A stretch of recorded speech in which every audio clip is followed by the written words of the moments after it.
2 years ago, someone's father wrote a book. It told the story of a man living in a world of cripples. This man, blessed with extraordinary powers, chose to help the weak and save lives. In the end, he brought peace to the world, but at the ultimate cost: his life. Our story begins in Wellston Private High School, specifically in the cafeteria. Today is special because the famous chocolate cake is being served. One lone slice of the legendary dessert sits unclaimed until two students start fighting over it. On one side, we have Remy. She tells Arlo to hand over the cake, since she saw it first. However, Arlo doesn't care. He coolly reminds Remy that it's his since he took it first. This answer only infuriates Remy, and she releases her powers. Electricity starts flowing through her body as she demands the cake back. Arlo doesn't hold back either and creates a barrier to block Remy's electricity. They both clash dramatically, and yes, all this over a slice of cake. Meanwhile, in the background, a boy nervously watches the scene unfold. At first glance, he seems concerned about the situation. But his real worry? Missing out on grabbing at least one slice of the cake. This boy is our protagonist, John. Right now, John is stuck in class, bored out of his mind like the rest of his classmates. His thoughts wander back to the chocolate cake he missed out in the cafeteria when he notices Remy enjoying her slice next to him. His daydreams are interrupted when the teacher asks for a volunteer to solve a problem. John raises his hand. Is he about to show off his skills? Nope. He just wants to go to the bathroom. This clearly annoys the teacher. But he still lets him go. Before leaving, a classmate mocks John, but one piece of chalk thrown by the teacher decides to intervene. Well done, sir. You have my respect. On his way to the bathroom, John starts noticing a soft rumble coming from the other side of the wall. Great is his surprise when he sees a red-haired guy piercing through the structure of the building. Despite the chaos, and with his life at risk, John asks the injured classmate if he's okay. The red-haired guy stands up as though nothing happened, and we can finally see who threw him through the wall. Ison, an orange-haired guy with a not-so-happy expression, is the culprit of this chaos. And what caused this clash? A fight over a pen. First a chocolate cake and now a pen. Why am I not surprised? Despite his injuries, the red-haired guy decides to fight back, charging energy between his hands and releases a powerful beam. At this point, the only thing John can do to preserve his life is run and find another way to the bathroom. Good call, John. Otherwise, the story would have ended right here. John's life might seem very ordinary at first glance, but there's one big problem. In a world where abilities mean everything, he was born without one. John finally escapes the chaos and finds what he thinks is a safe path to the bathroom, or so it seemed. Just outside the bathroom door, he comes across two students. One of them is bullying the other, throwing punches as the victim cowers. John hesitates for a moment, watching the scene unfold. Despite being powerless, he decides to step in, before the situation escalates any further. With surprising courage, John pushes the bully back and firmly tells him to keep his hands to himself. The bully freezes, momentarily surprised. But then he looks at John, and his expression shifts completely when he realizes the school cripple was playing to be a hero. The sneer quickly turns into aggression as he lunges at John, ready to remind him of his place. The bully might be fast, but John is even faster. With a swift move, he deflects the bully's attack and counters with a perfectly aimed right jab to the bully's face. The force of the punch leaves the bully stunned. He clearly was not expecting this outcome. Then John notices something unsettling.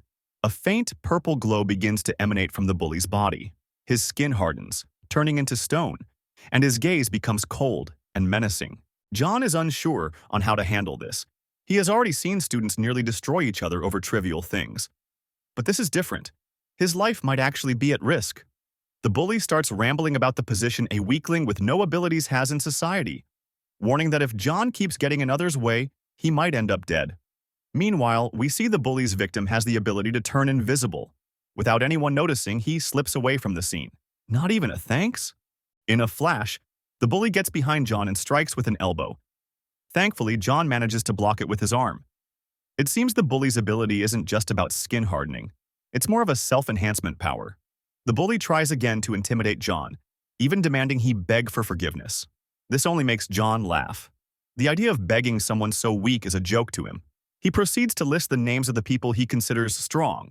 Remy, Ison, Blake, the red-haired guy from earlier, and finally Serafina, a name we haven't heard in the story so far. This clearly infuriates the bully, but John doesn't flinch. He continues mocking the bully's ability, even says that without any power, he could easily defeat him. The bully charges at John, angered by his words. But John had been slowly moving toward the window.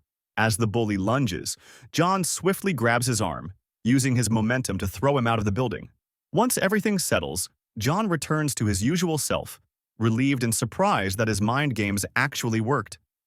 His arm is broken and he'll need to visit the infirmary, but for some reason, that makes him more nervous than his earlier experience. John is now in the infirmary, and by the words of the doctor, he is a regular. Our protagonist looks more nervous than usual after hearing the doctor's words. Understandable. The doctor's attitude is very menacing, and he seems exhausted from dealing with John. At this point, he might even do more harm than good.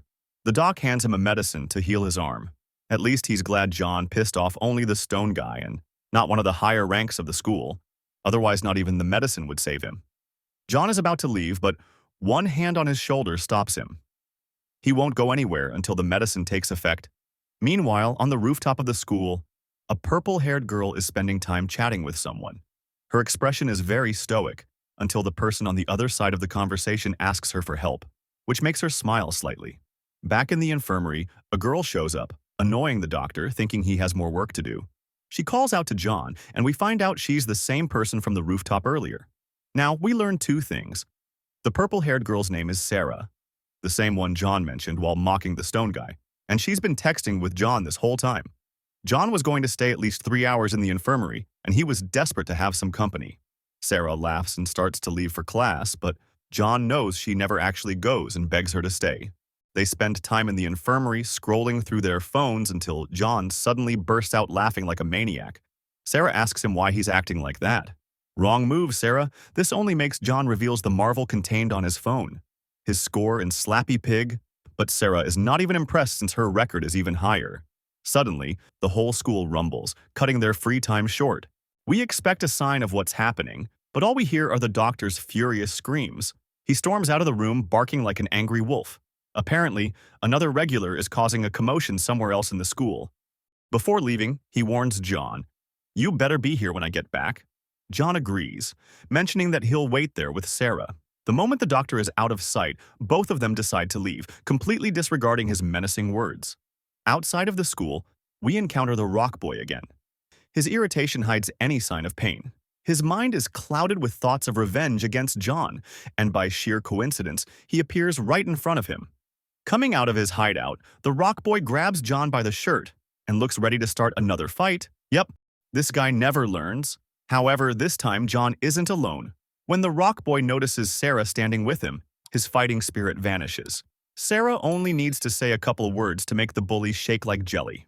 He tries to act tough, but it's clear how shaken he really is. Sarah grows tired of his rambling and, without moving a muscle, throws the rock boy around like a rag doll. The force of the throw is so great that he slams into the wall and his ability starts to fade. Not tired of being beaten twice in a row, the bully tries to strike Sarah, but she dodges effortlessly, and with a soft hit behind the neck, rock boy falls unconscious. Sarah then leads the way out of the school as though nothing happened. She seems very used to dealing with people like him. We go back inside the school where the doctor is dragging Blake and Eisen. It seems the rumble was caused by a fight between the two of them. The doctor gives them a stern lecture about their behavior between classes. Despite this, they can't help but fight again over a stupid pen, which only annoys the doctor even more. Amidst all the chaos, the doctor notices someone missing from the infirmary. His expression makes it clear. It can only mean one person. Meanwhile, in a cafe, John narrates his life-risking experience of defeating the rock guy by throwing him out of the window. Sarah ends up laughing and mentions that living constantly on the edge must be fun. John's expression changes slightly. He just wants to have a peaceful life. He thinks that fighting over everything isn't the right way to live. Sarah disagrees, saying there's no point in proving yourself to someone weaker than you. John argues back, saying that the stronger aren't always right and using force to back up your point is pathetic. This statement unintentionally hits a nerve with Sarah. It was expected. After all, Sarah was born strong, and as a high tier, she has no real understanding of the life of those beneath her, especially John's. Suddenly, the news interrupts their conversation. It is mentioned that a group called Ember has left many victims on their way, and the last one was a vigilante. And apparently, that group's next destination is the city where John lives.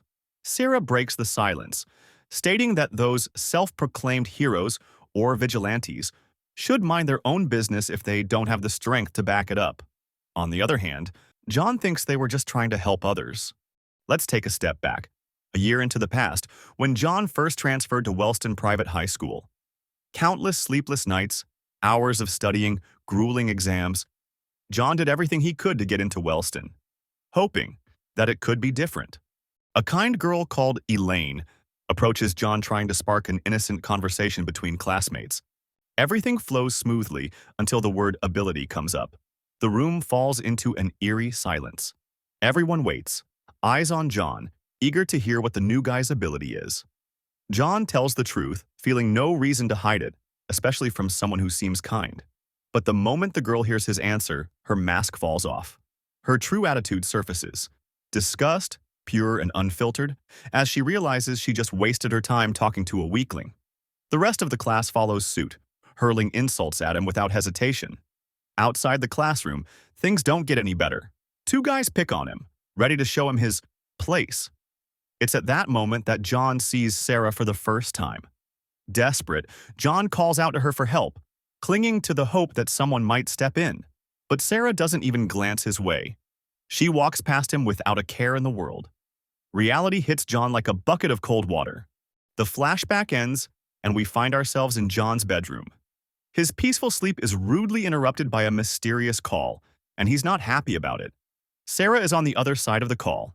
She wants John to join her on a trip to the mall.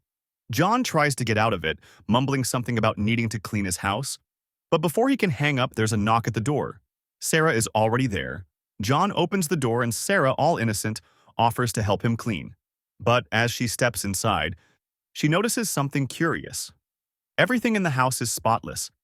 Except for one thing, a pair of fighting gloves sits on the floor. Sarah picks them up, and with that, their plans are set in motion. At the mall, John and Sarah spend their time searching and trying on some clothes. John is surprised at how quickly Sarah finishes her shopping. Soon after, they come across an ability gauge booth. For fun, John suggests Sarah to give it a try. Sarah initially scoffs at the idea, claiming those booths are a scam, but with a little convincing, she reluctantly agrees. At the booth, a girl shouting at the vendor. She is outraged because she can't believe her ability only got a power level of 4. She demands a refund, threatening the vendor to destroy everything if he refuses to do so. John grows tired of waiting in line and steps forward, asking the angry woman to calm down. His words, however, only fuel her fury. John stands firm, refusing to back down over a mere $10 refund. She's livid, her voice rising as she turns her threats toward John instead. The tension escalates and John tries to calm her, without success. Right when the woman is about to strike, John spots a security guard nearby and his attitude shifts completely. With a sense of security, he baits the woman into attacking him. Sarah smiles during the exchange, realizing what John is trying to do. The woman has had enough of John's taunts. She lunges forward, and at that very moment, John lets out a loud, dramatic scream for help, ensuring the guard takes notice. The guard intervenes immediately, grabbing the woman before she can land a blow. He demands an explanation. The woman pretends to be the victim. She points fingers at the ability booth vendor, blaming him for her rage. Without hesitation, the guard marches over to the vendor and orders him to refund her money. To John's frustration, the guard even threatens the vendor, giving him an ultimatum. This attitude annoys John. It's the same everywhere he goes. The strong always forces its way with bare force. Once the woman finally leaves, Sarah steps up to the ability gauge booth. The vendor seems nervous but processes her request. Moments later, the results appear. The vendor is surprised since Sarah got an ability level of 8, which means she is really strong. And as a reward, she receives a plush teddy bear. The vendor turns to John next, offering to measure his ability too. John waves it off, laughing nervously since he has no ability. The pair exits the mall, and the streets are already cloaked in darkness. John suggests taking a detour since the bus station is crowded and Sarah goes along with it. As they walk, Sarah teases John about his earlier antics. "I really thought you were going to start a fight back there," she says with a smirk. But the ending was anticlimactic, since he ended up screaming for help. John's thoughts are still wandering on the previous scene. The vendor was not wrong, but he ended up losing the money simply because he was weaker. Sarah tries to cheer him up, saying that at least he did not break his arm this time. Suddenly, John perceives a strange presence. His eyes dart around the dimly lit street, and without an explanation, he grabs Sarah and pulls her into a run. Sarah looks confused and doesn't understand why John is acting like that. They end up hiding in an alley. John reaches into one of their shopping bags. He pulls out a shirt and tosses it into the air. To their surprise, the shirt doesn't fall to the ground. It hovers, suspended in midair. "It's invisibility," John mutters, barely finishing his sentence before Sarah activates her power. The streets turn gray and time freezes. Moving forward with precision, she delivers a powerful kick to the space beneath the floating shirt before the world starts moving again. The guy flies away upon getting hit, and Sarah, looking noticeably drained, tells John to better get out of there. I wonder, where have we seen someone with an invisibility power? Outside of John's house, the streets are silent, shrouded in deep night, with no sound to be heard. John and Sarah return safely from the mall after their uncomfortable encounter with the invisible man. Sarah still can't wrap her head around what just happened. John dismisses it, suggesting it was probably someone trying to mug them, but he admits it was more than enough excitement for one day. Sarah watches John with a serious gaze, sensing something isn't quite right. Finally, she speaks, asking how he knew they were being followed. John waves it off, replying casually that it was just a gut feeling. Quickly changing the subject, he asks if she'd like to eat with him. Sarah declines the invitation, mentioning that it's pretty late and she should head back to her dorm. John reacts with alarm, clearly not expecting her to leave after what they had just experienced. Sarah remains stoic, assuring him that she can take care of herself. John reluctantly agrees, but insists she should stay the night, just in case. Sarah settles onto the sofa, her eyes falling on a lone book resting on the table. Its title reads, Unordinary, just like this manhwa. Ignoring John's questions from the kitchen, she picks up the book with quiet curiosity. John notices her holding it, a pinch of nervousness in his voice. Sarah asks how he managed to get his hands on a book that had been banned 2 years ago. John explains that his father gave him a copy since he had a few spares. Sarah reads the author's name on the cover and is surprised to learn that John's dad is the book's writer. She admits she's been interested in the book for a while, but since the ban, finding a copy has been nearly impossible. Curious, she wonders what made it so controversial that it vanished without a trace. John listens attentively, surprised at her level of interest in the topic. However, his expression darkens when she mentions rumors about the book being cursed, that readers, especially self-proclaimed superheroes, became delusional after reading it. John finally speaks, disagreeing with the notion that those superheroes were delusional. Instead, he argues, they understood the book's message. The world is flawed, and people should use their powers to bring balance and peace instead of serving selfish interests.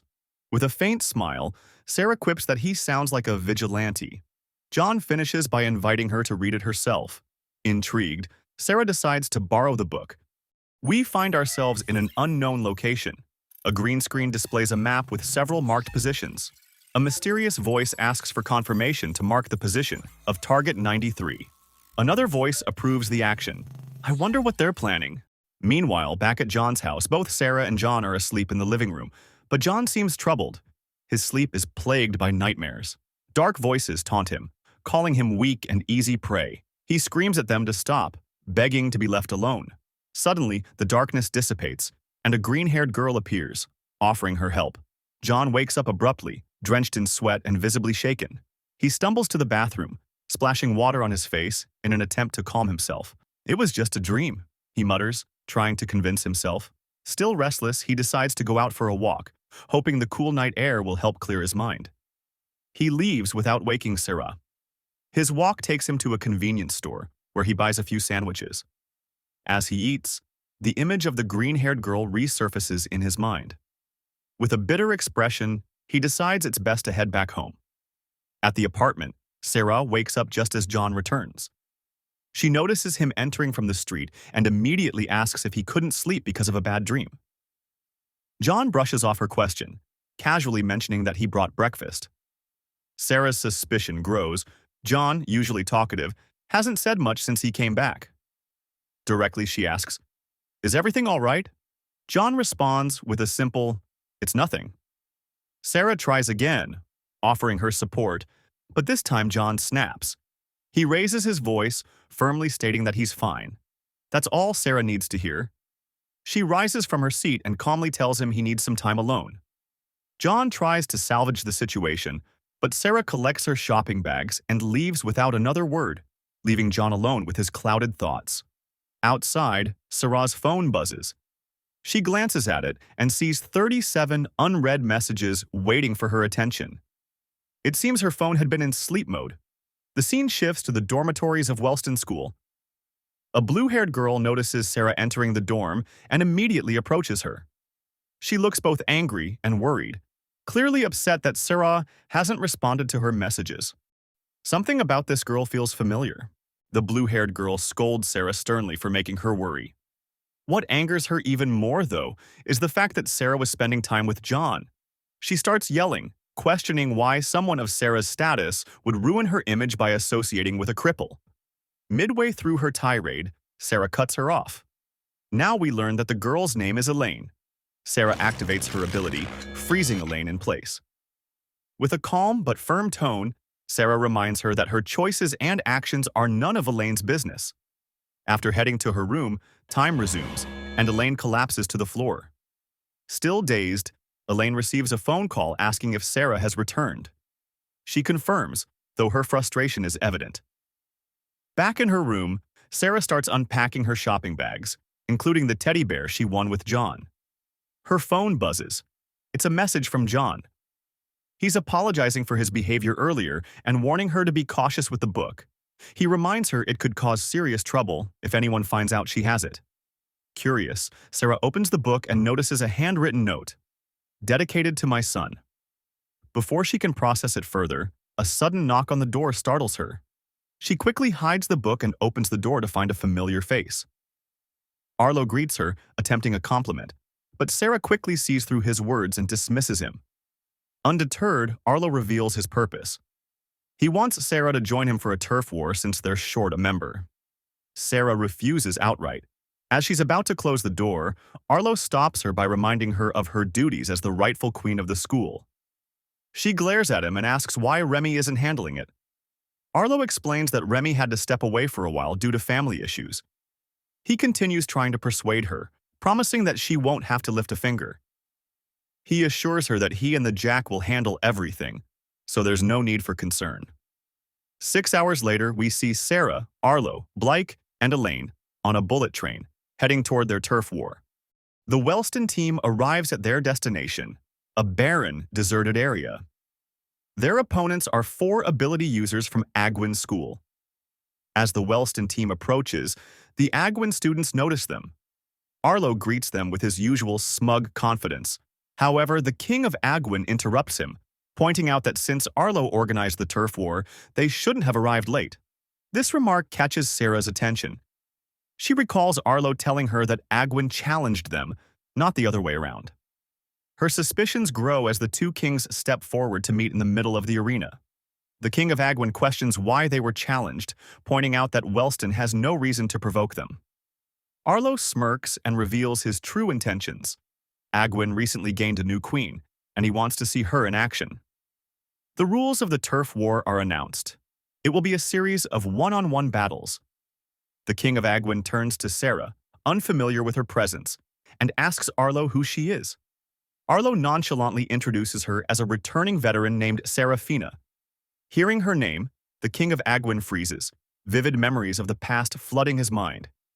He remembers Serafina as the unstoppable force who single-handedly took down his entire team in the past. While the Agwin king is lost in thought, Arlo seizes the moment to officially start the turf war. The Jacks from both schools step forward, ready to begin the first match. Agwin's Jack lunges at Blake with impressive speed. Blake steps back, keeping his distance and launching energy balls to hinder his opponent's movements. Agwin's Jack expertly evades by leaping into the air, aiming to close the gap. As he descends, Blake uses his energy beams to propel himself backward, narrowly avoiding the strike. Amid the debris, Blake fires a powerful energy beam at his rival. Agwin's Jack jumps to avoid the attack, but sustains an injury to his leg in the process. The Agwin king takes notice of the injury, and Blyke, now irritated, presses the advantage. Agwin's Jack, realizing he needs to get close to stand a chance, hurls a rock at Blyke. Blyke destroys the rock midair with his energy balls, creating a thick cloud of dust. With visibility obscured, Blyke seizes the moment. He appears beside his rival in a flash, charging an energy beam. The injured Jack knows he can't avoid the attack and braces for the worst. Just before Blyke fires, the king of Agwin calls off the fight. Recognizing the futility of continuing, he declares their loss. Though humiliated, Agwin's Jack reluctantly accepts his leader's decision.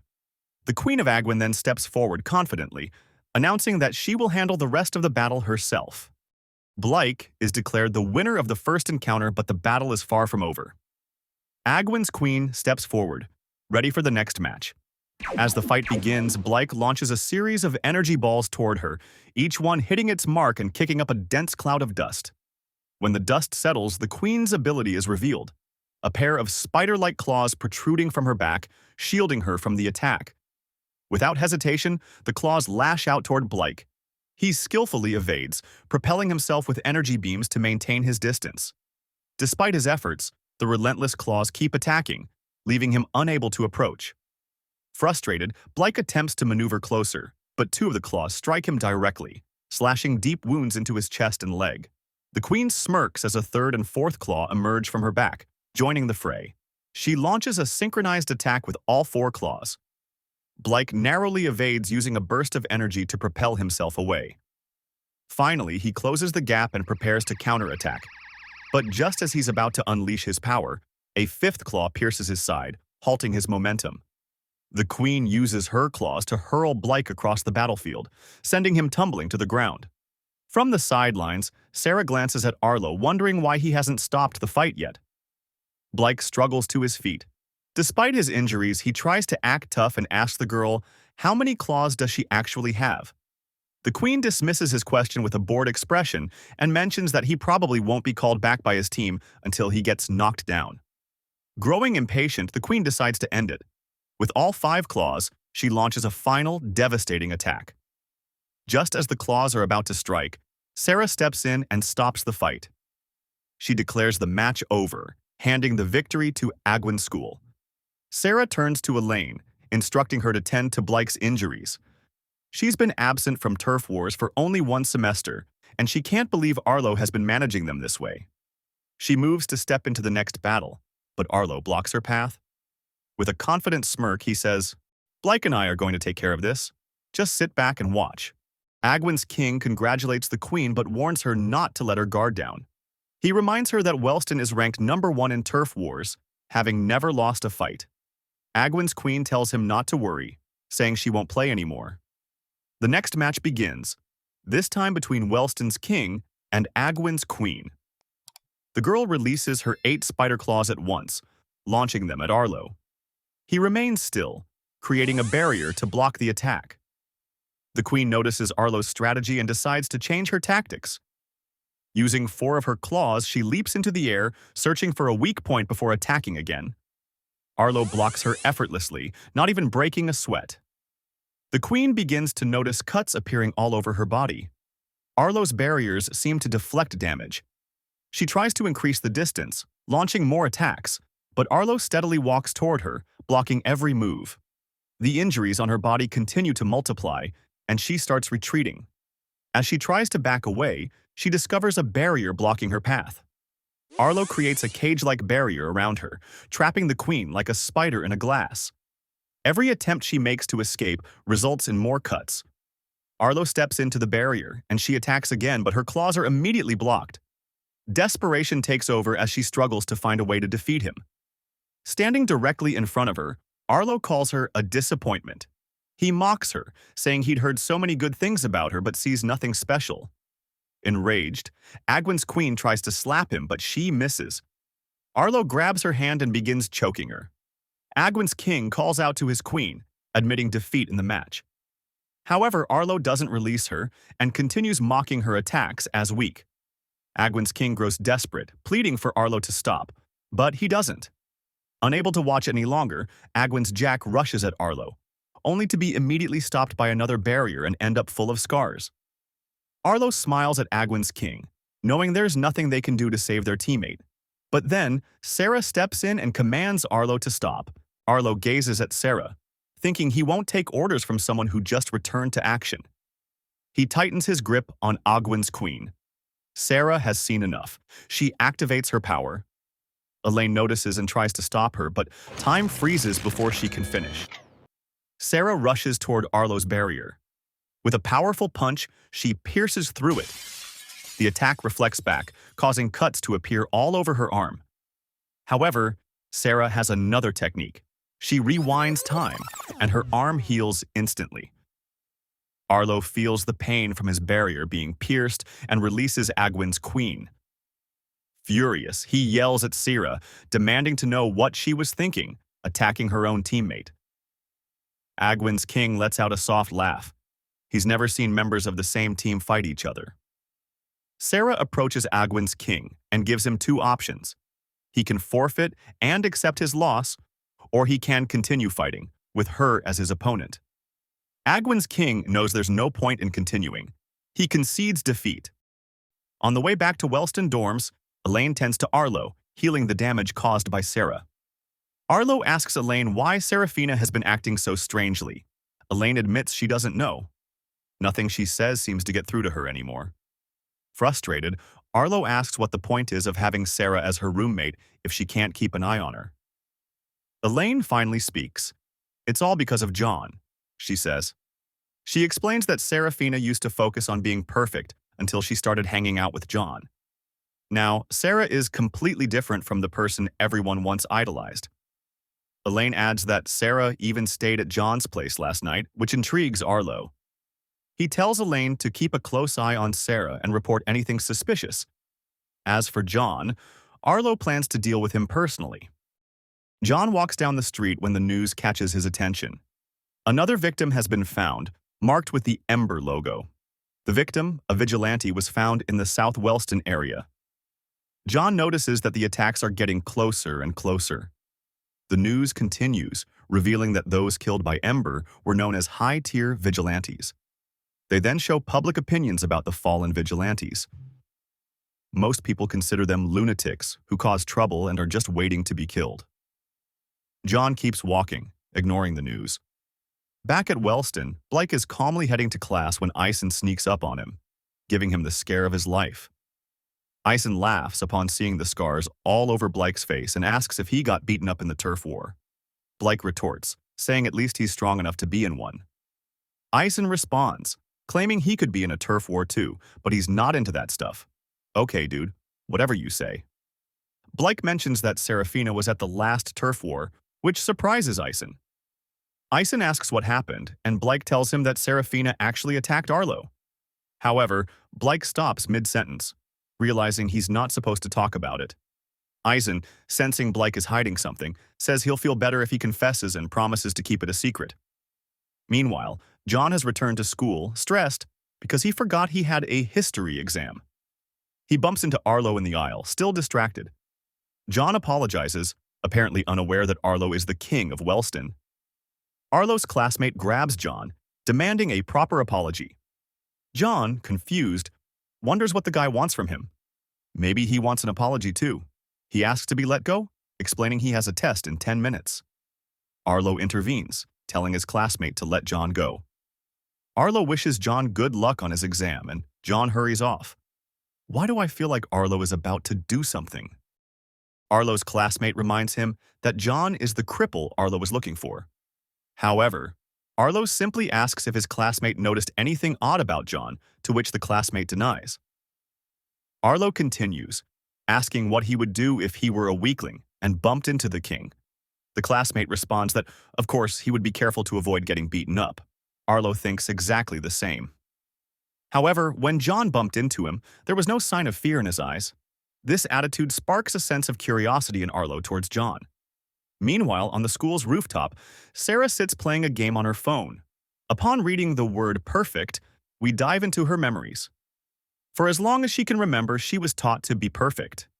Phrases like, "You are not like the others," "You were born gifted," and "You will rise above your peers" were constantly drilled into her. She had to be stronger and smarter than everyone else. She had to be perfect. But when perfection becomes an expectation, it's no longer an achievement. Sarah stopped living for herself. Her only role was to be perfect. We return to John and Sarah's first encounter. John, backed up against a wall, listens to his two bullies lecture him about hierarchy in Wellston until he notices Sarah. In his desperation, John calls out to her for help. The bullies laugh at him for not understanding his place. A weakling like him should never speak to the queen. One of the bullies gets frustrated by John's defiance and throws a punch. However, John manages to dodge it. At that moment, needles fired by the other bullies start hitting John.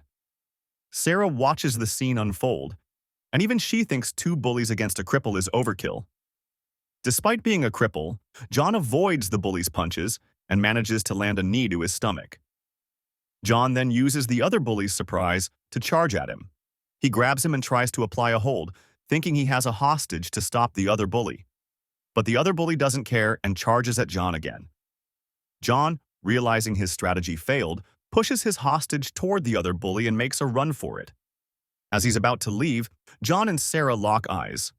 John thanks her for not lifting a finger. Sarah is lost in her thoughts, still remembering the encounter with the cripple. The teacher calls her to collect her test, snapping her back into reality. A perfect score, as always. Her classmates voice their opinions aloud, saying that everything is too easy for her. However, they don't know that Sarah worked hard to be in this position. She walks down the aisle, hearing the expectations of other students, but they fall silent the moment they see her. In another aisle, two students mention that today they're serving the famous chocolate cake, and John can't wait to have a taste of it. In the cafeteria, John happily walks with a slice of chocolate cake in his hands. However, someone calls out to him. When he turns around, he sees Sarah again, but this time she's asking him to give her the slice of cake. John immediately refuses to follow the order. He doesn't care if she's the queen or whatever. He earned that slice and it belongs to him. Sarah extends her hand, her voice sharp as she threatens John, telling him not to make her repeat herself. John feels the weight of her presence. Nervously, he moves the cake toward her hand, but in his shaking state, he ends up dropping the cake. Sarah freezes for a second, trying to process what just happened. Her fury begins to boil, and she loses awareness of her surroundings. In a flash, she activates her powers and strikes John, sending him flying into a wall. She approaches him and gets down to his level. Snapping, she yells at him, complaining about how a cripple dares to humiliate her, someone who works hard every day. Her frustration keeps building. She slaps John, trying to understand how someone so weak acts as though he owns the place without understanding his position. At the end, it's not about the cake. She's angry because someone like John has more freedom than her. We return to the present, where Sarah is chatting with John about his failed exam. Serafina leaves the rooftop and hears the rumors about her fight with Arlo during the last turf war. It seems that Ison can't keep his mouth shut. Sarah continues to hear comments about her lack of respect for the rules and her appearance. But when the students notice her, the whole aisle falls into silence, and a smile creeps onto her face. For the first time, she feels truly happy, finally free from everyone's expectations. We are now at John's place. It seems that John was working out until somebody calls him. It ends up being his dad. Upon answering the call, his dad asks him how everything is going. You know, dad stuff. However, he also warns him to be careful since a group called Amber is causing trouble around his area. His dad really means it and tells John not to do anything stupid. I wonder what he means by that. The call ends faster than expected since John's dad's editor is calling him. At the Wellston dormitories, we see Sarah reading Unordinary, the book John lent her. She closes it and leaves it on the bed before heading out for a walk. When she's about to leave, she meets Elaine. Elaine cheerfully offers her a glass of orange juice made with fruit from her family's farm. Sarah accepts the offer, but says she'll have it later since she's about to leave. Sarah walks down the street thinking about the book's contents. It's a story about a man who protects a world full of cripples. How did someone come up with that premise? She wonders. She thinks John's father wrote the book to share his idea of a world where John could stand as everyone's equal. She recognizes that many people agree with that vision. That's why so many self-proclaimed heroes appeared, trying to emulate the hero of the book. It's no surprise the authorities banned the book since it goes against the structure of the current society. They feared how it inspired many high tiers to take action after reading it. But the world of the book and the real world share something in common. Only strong people have the power to influence reality. Back in Sarah's bedroom, we see Elaine leaving a glass of orange juice on Sarah's desk. As she turns to leave, she notices the book resting on the bed. Sarah returns from her walk and notices the orange juice on her table. She also notices the book on her bed and realizes she really messed up. On the other side of the bedroom, Elaine is researching the book. She finds a wiki about it and learns that the book is the reason so many vigilantes and self-proclaimed heroes started to appear. She continues her research and discovers several news articles about those superheroes being murdered. She gets frustrated because she doesn't know what to do and is scared that Serafina wants to become a vigilante. Elaine decides to call Arlo. Arlo picks up the phone, and Elaine tells him that Serafina is in big trouble. She explains that Sarah has a book called Unordinary and insists it can only mean bad news. Arlo tells her to calm down and stay focused. For now, he says it's better if no one else finds out about this. Back on the rooftop, John is talking to Sarah about his report card. From his attitude, we can infer that he failed almost everything. Sarah tells him not to freak out since there's nothing he can do about it. She then uses the moment to tell John that she cannot give him back the book. John immediately guesses that it must be because Elaine found it. From Sarah's expression, John realizes he's right. He reprimands her for being so careless and reminds her that, even with her ability, she can't rewind this mistake. John asks her what her plan is, and she replies that she'll keep the book for a while so no one can trace it back to him. Sarah tells John not to worry. Since she's the school's ace, she believes they will be lenient with her. John then asks her what she thought about the book. Sarah tells him that its content was absurd. However, she admits that some points are not fully clear to her and asks John for help. John starts by saying that he admires the hero of Unordinary because he listened to others and saw value in everyone. He continues, explaining that the core idea is that even the weakest people can have amazing ideas and they should be protected. With a proud light in his eyes, he says that if he were qualified, he would join the people trying to make that vision a reality. Sarah gazes at him and apologizes for the book, saying she didn't know it meant so much to him. John tells her it's okay since he has read it many times and needed a break from it anyway. In the library of the school, we find Blake reading a book. Everything is quiet until someone drops a mountain of books on the table. It's Remy, and she's upset about the number of exams she has to take at the end of the quarter. Blake is surprised. He didn't know Remy came back last night. Remy asks Blake to tell her if anything interesting happened last week. Blake mentions that they won a turf war, and he also adds that Sarah even substituted her as the queen. Blake is about to share something only royals should know. However, Remy interrupts him, saying everyone already knows that Sarah kicked Arlo's butt in the turf war. Remy is relieved that those two finally fought it out. However, she knows it's none of her business, despite Blake saying otherwise. Remy understands that her position as the queen is only because Sarah doesn't want it. She's aware that her level is far below theirs, and trying to stop them would probably get her killed. Blake then asks Remy why she left so suddenly. Remy's attitude changes and pain fills her eyes. She finally reveals she attended a funeral. Her brother was murdered. Meanwhile, we see John in his classroom. He looks really thoughtful. He starts remembering some kids laughing in front of him. A younger John, beaten and bruised, glares at them with fury. A hand extends toward him, offering help. It's the green-haired girl again. Suddenly, the teacher's voice snaps John back to reality. He stands up and collects his grade report, and it's not as bad as he was expecting. Elsewhere, Arlo is walking down one of the school aisles. He's surprised that Sarah managed to get a copy of Unordinary. He wonders if her recent behavior is influenced by the book. Suddenly, John bumps into Arlo, scattering all his papers. Arlo bends down to help him collect them, and the people around start murmuring. But when Arlo raises his voice, everyone goes silent. As Arlo leaves, he tells John to be more careful next time.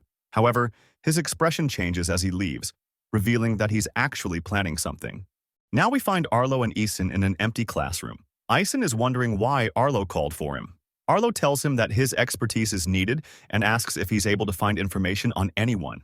Eason asks what exactly Arlo is looking for. Arlo inquires if Eason knows John, who is in his grade. Eason affirms but wonders why Arlo is interested in that cripple.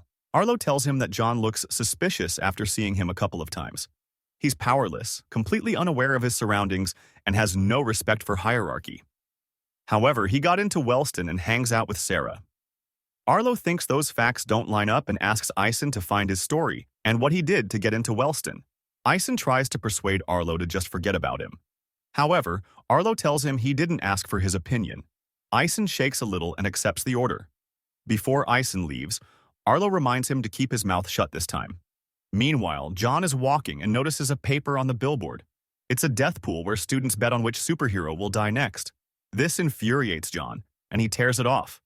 With the paper in his hands, he wonders what kind of people would do that. Suddenly, he notices a bully stepping on another student's papers. The bully laughs, rejoicing in the panic of the victim. Out of nowhere, John launches a jab, throwing the bully to the floor. He lowers himself to the bully's level and starts lecturing him. John calls him a disgrace to society for stepping on people weaker than him. The bully only laughs and prepares to attack. He shoots a laser at John, but John doesn't flinch and avoids the attack. John has had enough and starts beating the bully. However, upon seeing the bully's face full of wounds, John's memory flashes back. He sees a blonde guy covered in scars. This makes him stop, and he decides to run away. The bully seizes the opportunity and starts threatening John, acting as though John is escaping from him. In the distance, Ison watches the scene carefully. Elsewhere in the school, we see Remy holding the death pool. Tears fall from her face as she uses her electricity to burn the paper. As she walks away, one piece of the burned paper shows the name X-Static. This vigilante was murdered recently and is probably Remy's brother. Remy is now knocking on Sarah's dorm. Elaine opens the door, and Remy tells her she wants to talk with Serafina. Elaine lets her in and offers some tea, but Remy refuses, saying the visit will be quick. Sarah is in her room, reading a magazine, when she hears Remy knocking on the door. Remy walks in and notices the teddy bear.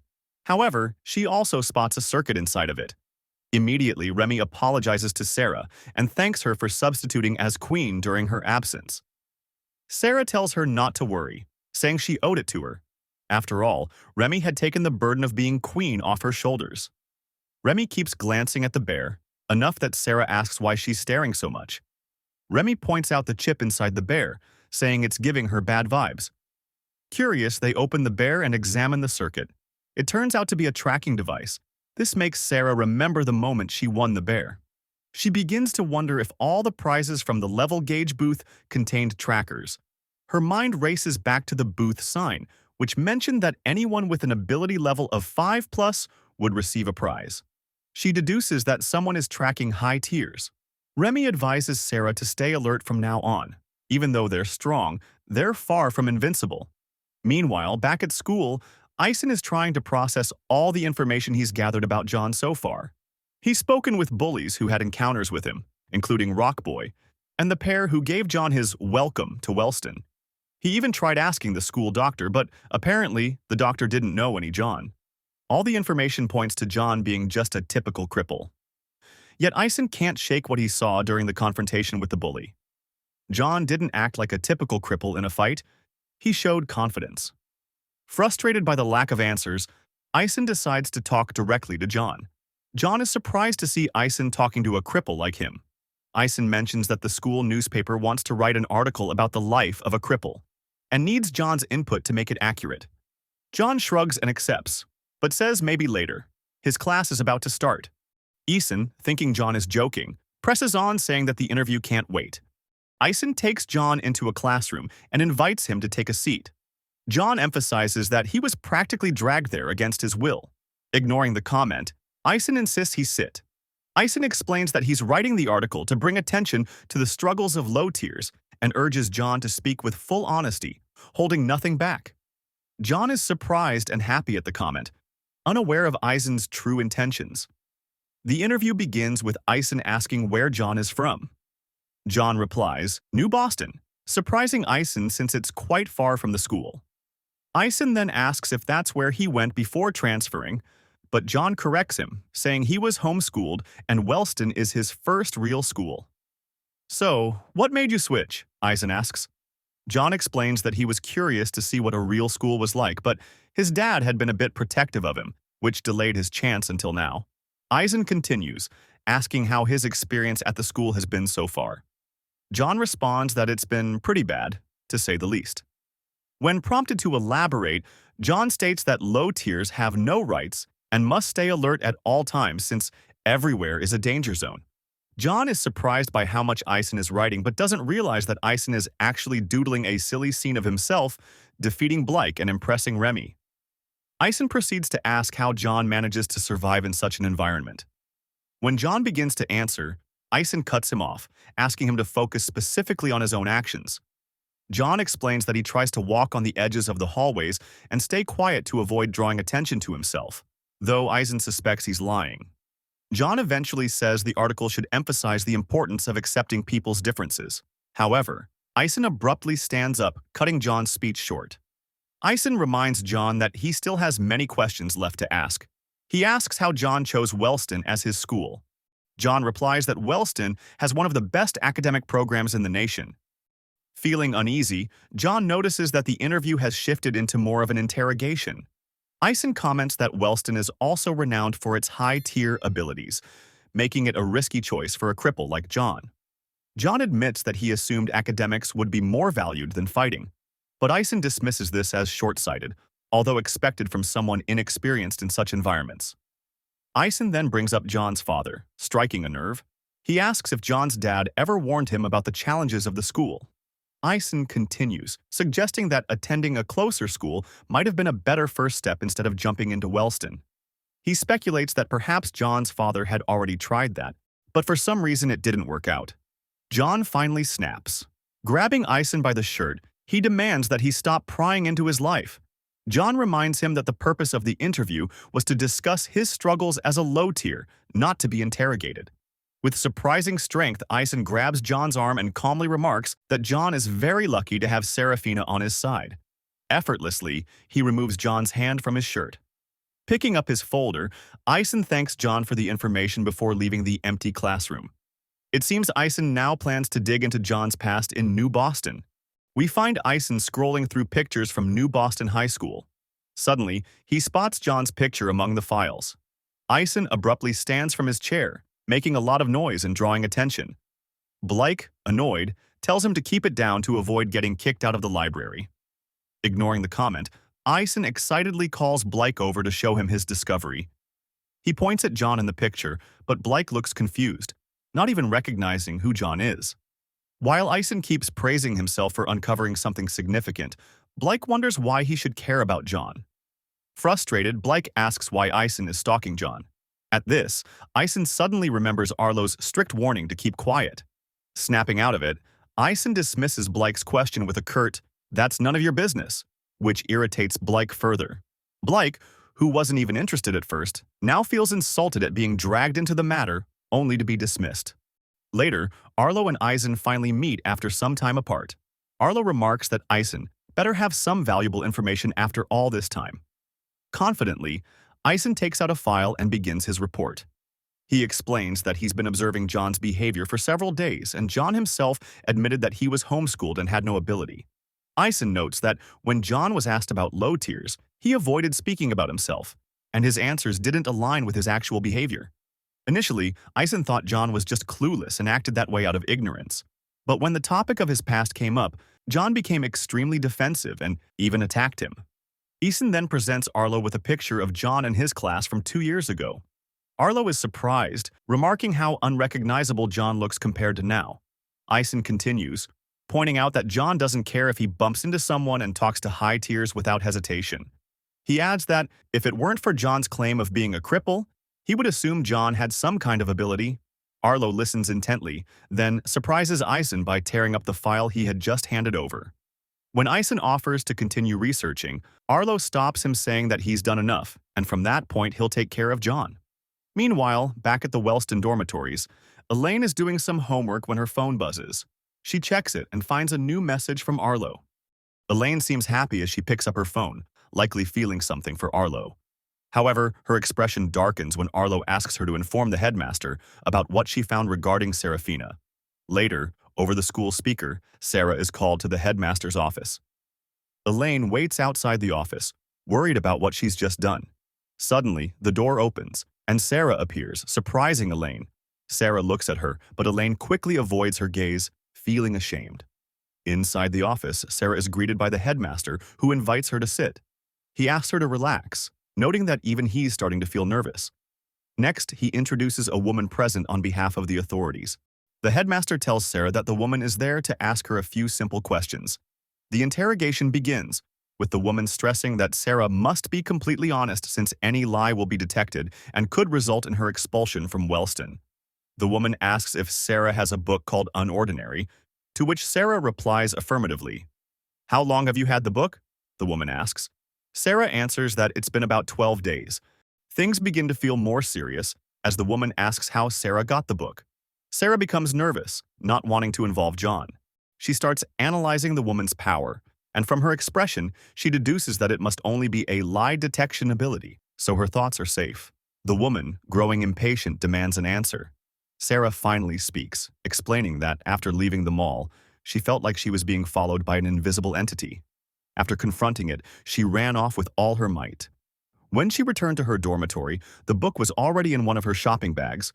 The woman has been using her power while Sarah spoke and didn't detect any lies.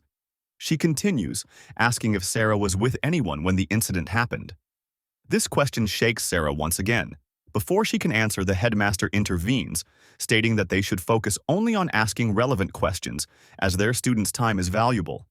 The woman presses on, asking where the book is now. Sarah responds that she destroyed it. "Did you read it?" the woman asks. Sarah answers yes. Finally, the woman asks what Sarah thought of the contents of the book. Sarah replies, saying that the message of the book was absurd. The woman seems relieved upon hearing that. She tells Sarah she can leave since she still needs to talk with the headmaster. Meanwhile, John is in class when his phone buzzes. It's a message from Sarah, asking him to meet her at the school gates. John rushes out and meets Sarah, who's carrying luggage. She explains that she was ratted out by Elaine and will have to leave the school for a month, heading back home. It seems the authorities were worried about the recent deaths of high tiers and wanted to ensure the book hadn't influenced her in any way.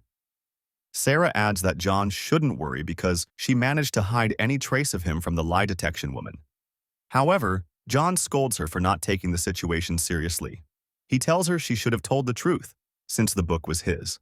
Sarah reassures him, saying the only thing that matters is that they both got through it relatively unscathed. John relaxes a little and ends up agreeing with Sarah. Sarah finally leaves, promising to text him once she gets home. John heads back into the school, unaware that Arlo is watching him with a menacing gaze. As John walks through the school, a familiar voice catches his attention. It's Rockboy again, still angry about their last encounter and eager to finish what he started with John. "Dude, you should really go to therapy or something." John rushes off, shouting that he's been mistaken for someone else. Rockboy chases him at full speed, while John tells him he shouldn't keep dwelling on the past and should just move on with his life. But John doesn't notice where he's heading, and soon finds himself at a dead end. Rockboy takes advantage of this, launching a powerful kick toward him. John manages to evade the kick, using the opportunity to push the bully and send him crashing to the ground. To make sure Rockboy stays down, John throws his notebooks at him before running off. John is running with all his might, knowing that if Rockboy catches up, he stands no chance. But in that moment, Rockboy leaps at him and grabs him from behind. Using his weight, Rockboy forces John to the ground and pins him there. With Sarah no longer around, Rockboy seizes the moment to take his revenge. In the infirmary, the doctor is surprised to see John back so soon.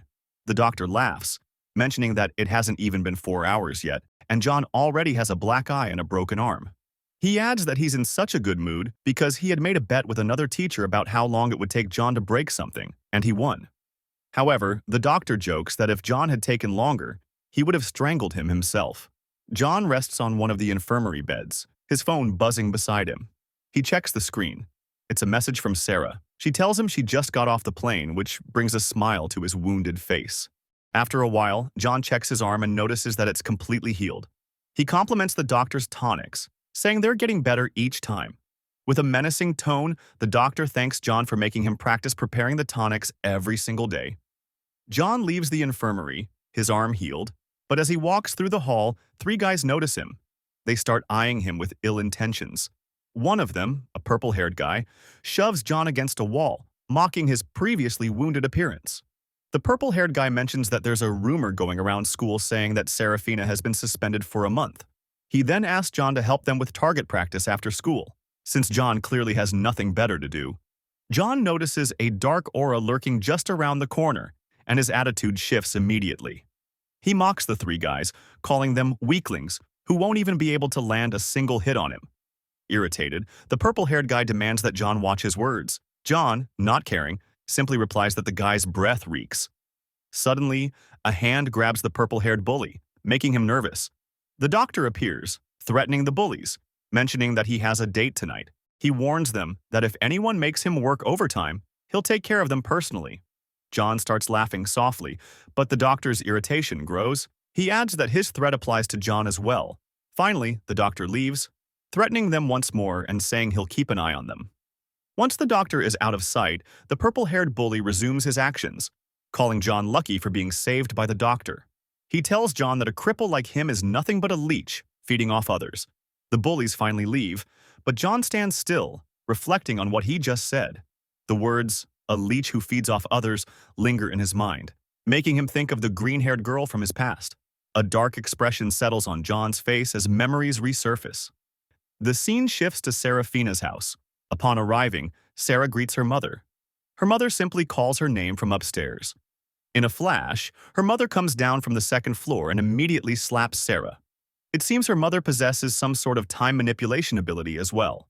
She scolds Sarah, warning that if she keeps becoming more reckless, she'll end up as the failure her older sister was. Her mother orders her to remove her extensions and says they'll discuss a proper punishment when she gets back. Sarah stays still, her cheek swelling from the slap as she hears her mother leave. Sarah is now in her room, using her laptop. Her phone buzzes, and upon checking, she sees a message from John asking if she has time to talk. John calls her, but when she picks up, he answers with an unusual "hi." Sarah mentions that he sounds weird. John explains that he was just surprised to hear her voice since it's been a while. Sarah jokes, asking if John already misses her. He laughs and replies that he just had a long day. Sarah starts helping John with some school assignments. She calls them easy, but John replies that they have very different definitions of easy. John asks how everything is going, assuming she's having a great time with her family. She stoically responds that it's almost the same since her parents left for a business trip. She's practically alone, playing video games all day. Sarah tells John she found a new game, but he better hurry with his homework so they can play together. John says he's just getting the hang of Slappy Pig, but Sarah replies it's a much easier game called Angry Pigs. She describes the game, which is similar to Angry Birds but with reversed roles. Instead of attacking pigs, the pigs attack the player, who must defend the birds by building structures. John ends up confused, unsure if the game is for him. They play together, but every one of John's attempts ends in a game over, which drives him crazy. He refuses to give up, but Sarah reminds him that he has school tomorrow, and it's already 2 a.m. The next day, John is walking through the school aisle, looking at his chat with Sarah on his phone. Suddenly, a hand stops him midway. It's Arlo, but he's not there to pick a fight. Instead, he reminds John to watch where he's walking. John simply replies with a sorry. Arlo is surprised since John doesn't seem affected. Then, he notices John's phone and the conversation with Sarah.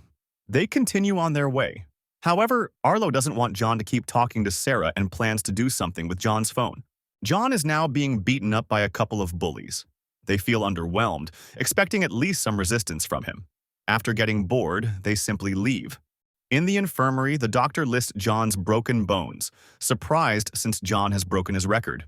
John responds, saying that this time he didn't start any fight. The bullies just appeared and attacked him, but the doctor cuts him off.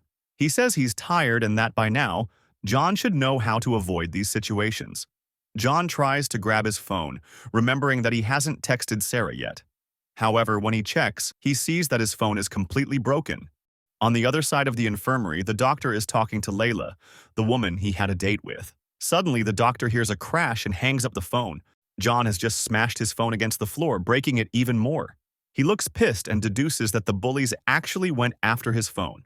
John gets ready to leave, but a hand holds his shoulder. The doctor tries to stop him, but John aggressively shakes him off. The doctor gets really angry, but before he can say anything, John speaks up. He says he didn't enroll at Wellston to spend all day in the infirmary. John is about to leave, but the doctor threatens him, telling him not to take one more step. The doctor asks what the point of leaving like that is. He'll only attract more problems in his state. John replies, saying the doctor shouldn't worry about him. The doctor responds, saying he's there to reduce injuries, and the only thing John will accomplish by leaving is causing him more trouble.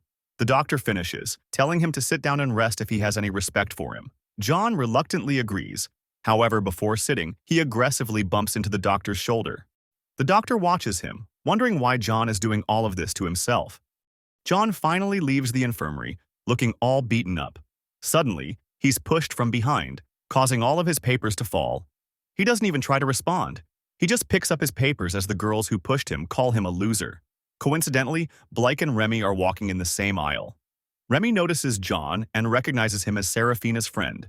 She also sees that John is covered in bruises. Remy approaches him and offers to help pick up his papers. Upon hearing Remy's offer, John's memories resurface, and he sees the green-haired girl instead of Remy. John snaps, yelling at Remy and swatting her hand away. Remy steps back, completely surprised by John's sudden shift in attitude.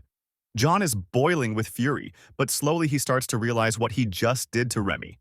He mutters, trying to offer an apology. However, Blake shoots a laser before John can say anything.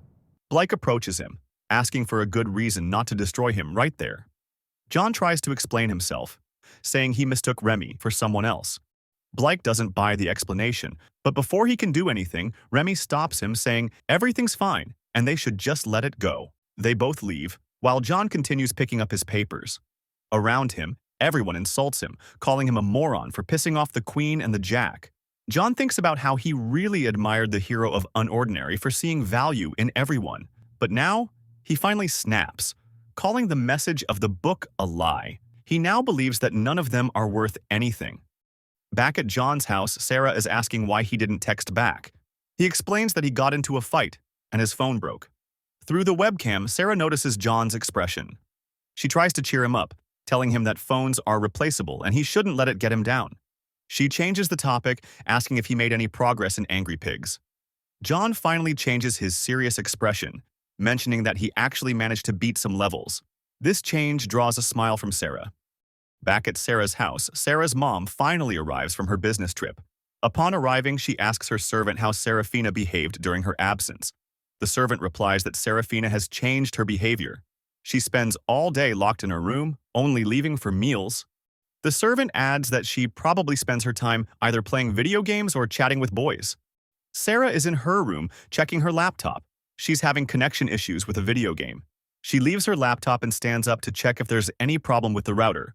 But upon opening her door, she meets her mom outside. Her mom asks her to give her the phone and scolds her for wasting her time socializing and playing video games. She adds that Sarah is starting to behave like the disgrace of her sister. Sarah replies, mentioning that Layla never did anything wrong. That's the same name as the doctor's partner. Sarah's mom asks for the phone once more, and Sarah reluctantly obeys. Her mom finishes by saying that she turned off the Wi-Fi so Sarah could spend time thinking about her behavior without distractions. This annoys Sarah, since now she won't be able to talk with John. Back at John's house, he arrives tired and full of bruises from school. He immediately turns on his laptop, but notices that Sarah is offline. He decides to play some more Angry Pigs while he waits for Sarah. After a few failed attempts at the game, he notices that Sarah is still offline and wonders where she could be. At Wellston School, John is walking with his lunch on a tray. Suddenly, a bully calls him from behind, ready to make him lose all his food. John doesn't flinch and responds with an elbow to the bully's face. The bully looks defeated, his eyes starting to well up with tears, his nose probably broken. John glances at him with a stern expression, saying that he's not in the mood for his crap. John goes upstairs, leaving the bully on the floor. Upon opening the rooftop door, he notices that he's not alone. Arlo is standing there, likely waiting for John. John asks him what he's doing on the rooftop. Arlo glances at John's expression and notices that it's the same one from the picture Ison gave him from 2 years ago. Arlo replies, saying that he should be the one asking John the same thing. After all, the rooftop is an area only for royals, not commoners like him. John ignores his explanation, remarking that this is where he eats his lunch. He moves forward, ignoring Arlo's presence, and sits next to him. Arlo pretends to act patient, saying that John probably didn't hear him. However, John remarks again that that's where he sits. Arlo starts getting pissed at John's behavior and asks him if he's not afraid. John replies, mentioning that he sees no reason to be afraid. Arlo only laughs, mentioning that he could kick his ass in an instant. John agrees with Arlo but knows that he won't do anything. Curious, Arlo asks why he thinks that, to which John responds that only pathetic low tiers would go after a cripple. John adds that a king wouldn't gain anything from the encounter, but Arlo cuts him off with a single word: satisfaction. John proceeds to explain that there's no satisfaction in beating people much weaker than you. Arlo is surprised. How would someone like John know about that, unless he had some experience? Arlo bends down to get to John's level and tells him that there's someone completely useless, yet he talks back to him and dares to walk and sit in his place. He asks John, face to face, if you were king, what would you do about someone who's really ticking you off? John answers, saying that he should be grateful, surprising Arlo. He continues, saying that Arlo must be doing a great job since there's only one person he cannot keep in line. After all, a king is nothing if his subjects refuse to follow him. John stands after finishing his food and leaves. Arlo stays there, confused because he had no idea what John was talking about. Arlo thinks that only people who have stood at the top have that kind of confidence. He's now intrigued by the kind of person John was at his previous school. Back at Serafina's house, she's resting, lying on the bed until one servant approaches her. The servant tells her that the break is over and she has to return to her duties. Sarah sits on the bed and asks the servant what the book mountain is for. The servant answers that Sarah's parents want her to read through all of them and write a report by the end of the day. Sarah is annoyed, replying that she did the same thing last night. However, there's nothing the servant can do since those are the orders from Sarah's parents. Sarah is writing her essay, and she does not look happy. She remembers the last time she willingly worked so hard was a year ago. Slowly, exhaustion wins, and Sarah falls asleep. We go 1 year into the past. Sarah is thinking about why she behaved so aggressively toward the cripple. She wonders if John had anything that sparked that behavior. The teacher starts speaking and explains that there will be a project in pairs. Suddenly, the door of the classroom opens loudly, cutting off the teacher's speech. John apologizes and shows the teacher proof that he was in the infirmary. John approaches his seat, throwing an angry gaze towards Sarah. The teacher continues, explaining that each pair will have to make a presentation for each of the 3 books they will read. The teacher starts forming the pairs, and in an unexpected turn of events, she pairs John and Serafina together. This surprises them, but not in a good way. Now they are sitting together with gloomy expressions on their faces. Sarah tells John to move his elbow off her table, but John refuses. Before she can even start a threat, John cuts her off, saying that if she beats him up, he won't be able to help with the project. Sarah corrects him, mentioning that he won't touch the project. She continues, explaining that she will do the entire thing by herself, and at the end, she will give John some note cards for the presentation.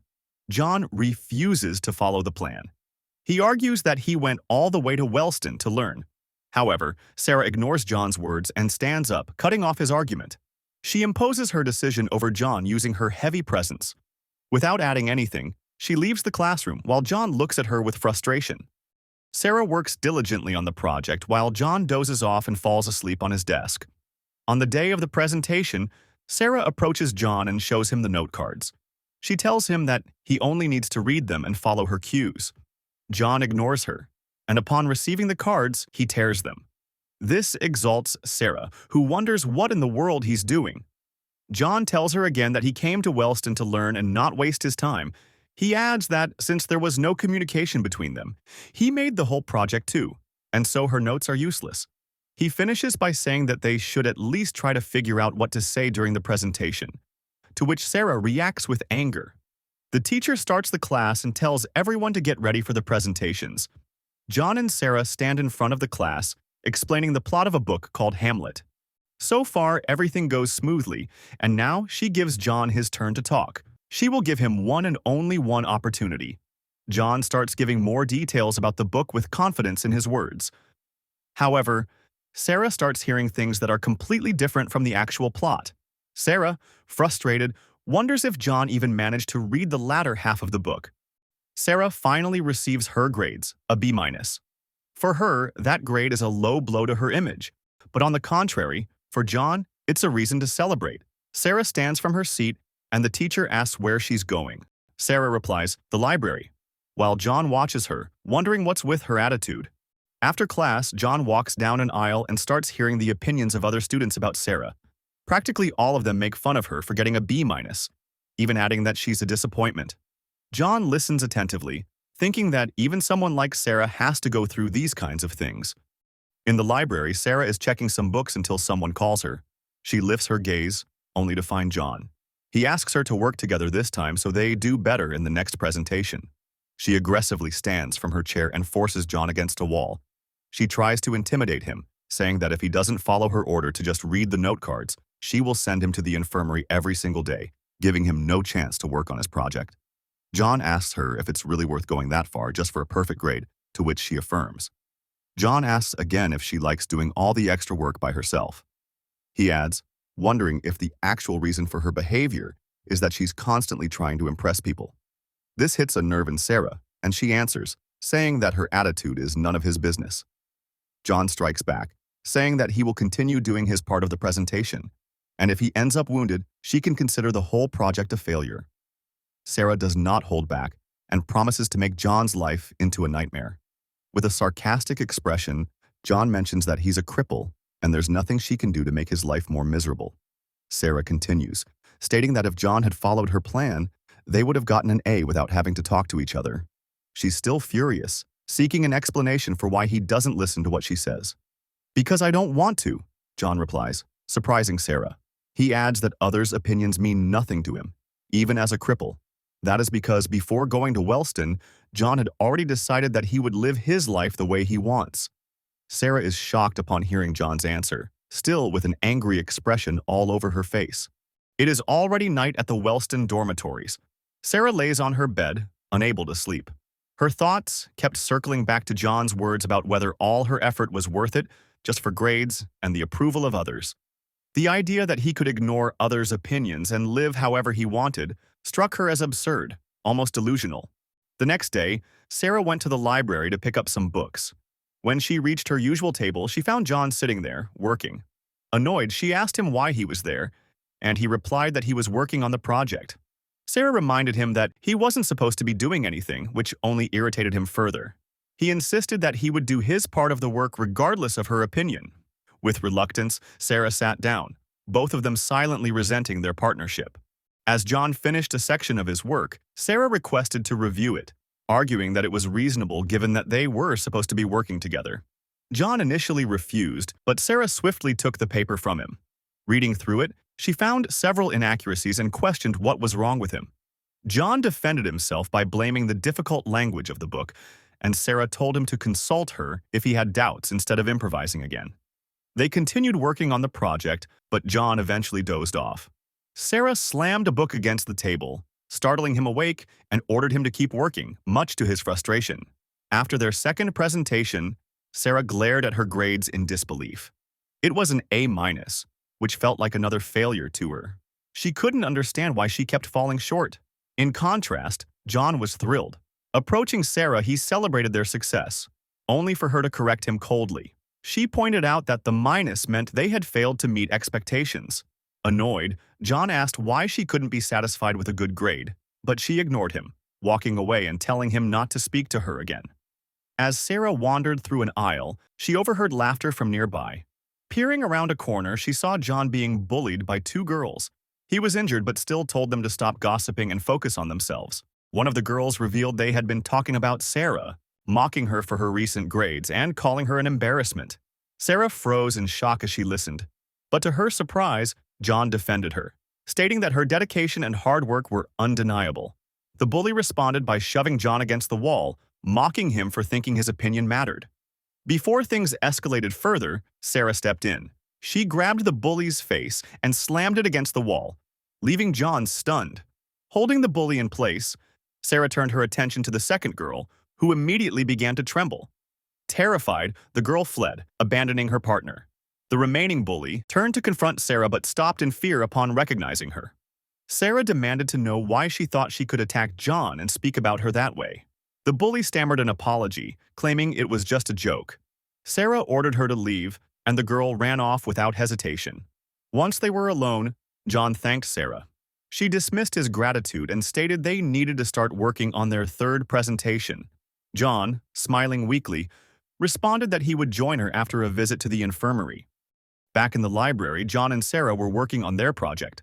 Suddenly, John asked Sarah to help him understand a section of the text. Sarah smirked, mocking him, saying she never expected him to swallow his pride and ask for help. Despite her teasing, she began explaining the content of the book while John listened carefully. She found herself surprised by his attentiveness, as he had been uncharacteristically diligent over the last few days. The day of the final presentation arrived. Before it began, the teacher asked the groups to have a brief discussion. Sarah noticed John's worried expression and couldn't resist teasing him. She joked that he would drill a hole in the floor if he kept staring like that. John admitted that he truly wanted to do his best this time. He explained that he disliked what people said about Serafina and didn't want to drag her down any longer. Sarah responded curtly, telling him it was a little late to be worrying about that. When John apologized, she brushed it off, telling him to forget about the past and focus on the present. When it was their turn, Sarah stood and made an unexpected remark to John. She told him that he had been the most persistent partner she had ever worked with. Her comment caught John off guard, but brought a smile to his face. The presentation went smoothly, far better than their previous 2 attempts. Afterward, Sarah received her grade, a solid A. She finally felt at ease, though she refrained from celebrating. Approaching John, she noticed the joy radiating from his face. John, unable to contain his excitement, jumped out of his seat, celebrating their achievement. He enthusiastically told Sarah that she must be happy about her grade now. Then, with a grin, he invited her to celebrate with drinks on him. Sarah maintained her stoic demeanor, reminding him that his average grade was still an A-. John disagreed, arguing that they had worked hard for this and deserved a reward. Sarah initially refused, stating that she would rather spend time in the library. However, John was relentless and eventually convinced her to join him. They ended up at a boba tea shop. As they sipped their drinks, they both found themselves genuinely enjoying the moment. Though Sarah didn't show it outwardly, she too wanted to celebrate. She silently thanked John for teaching her to focus on what made her happy. Back in the present, Sarah was asleep at her desk. A servant entered the room, waking her up. The servant informed her that she was there to collect her work. Sarah groggily replied that it wasn't finished yet. The servant then mentioned that Sarah's father had arranged an internship interview for her at NXGen Research Facility. The interview was scheduled for the next day, and the servant advised her to research the company beforehand. Sarah sighed, commenting on how short the notice was. The servant, unimpressed, questioned whether her time away from home had made her soft, noting that she had been complaining more about her responsibilities. Before leaving, the servant reminded her to work more efficiently. Sarah stayed at her desk, staring at her unfinished essay with a sense of frustration and helplessness. John walked home, weighed down by the monotony of his routine. Wake up, go to school, get beaten up, and come back with nothing to look forward to. He couldn't help but wonder why he had to endure it all, questioning the point of the endless cycle. When he arrived home, he let his jacket and bag fall to the floor without a second thought. Frustration boiled over, and he lashed out with a powerful kick at the punching bag in the corner. The bag swayed violently, but it wasn't enough. He began throwing punch after punch, venting his anger on the worn leather. Everyone felt worthless to him. The weaklings who couldn't stand up for themselves and the so-called elites who only used their power for selfish and petty reasons. He was sick of people who thought they could do whatever they wanted simply because they had power. The image of the green-haired girl flashed in his mind. Someone he had once believed in, and now even she seemed like a disappointment. His strikes intensified, fists slamming into the bag until his knuckles burned. His breath came in raged gasps as he came to the bitter conclusion that everyone around him was worthless. But then a memory of Sarah surfaced, interrupting the storm inside him. Her image lingered in his mind and he began to relax, the anger dissipating as quickly as it had surged. His hands were raw and bloodied, trembling from the effort, and he finally collapsed onto the floor. Eventually, he sat up and turned to his laptop, scanning the screen for any sign of Sarah. She was still offline, and the silence gnawed at him. It had been a week since he'd last heard from her. He noticed that his dad was online and decided to call. His dad was surprised to hear from him through the laptop, and John explained he had broken his phone in an accident on the stairs. His dad brushed it off, promising to send him money for a new one. John shifted the topic, asking if his dad could send him another copy of Unordinary, but his dad's tone grew serious. He explained that the editor had destroyed all the copies for his own safety. Concerned, his dad asked if everything was all right, but John quickly dismissed the question, claiming he had a lot of homework and ending the call before his dad could say goodbye.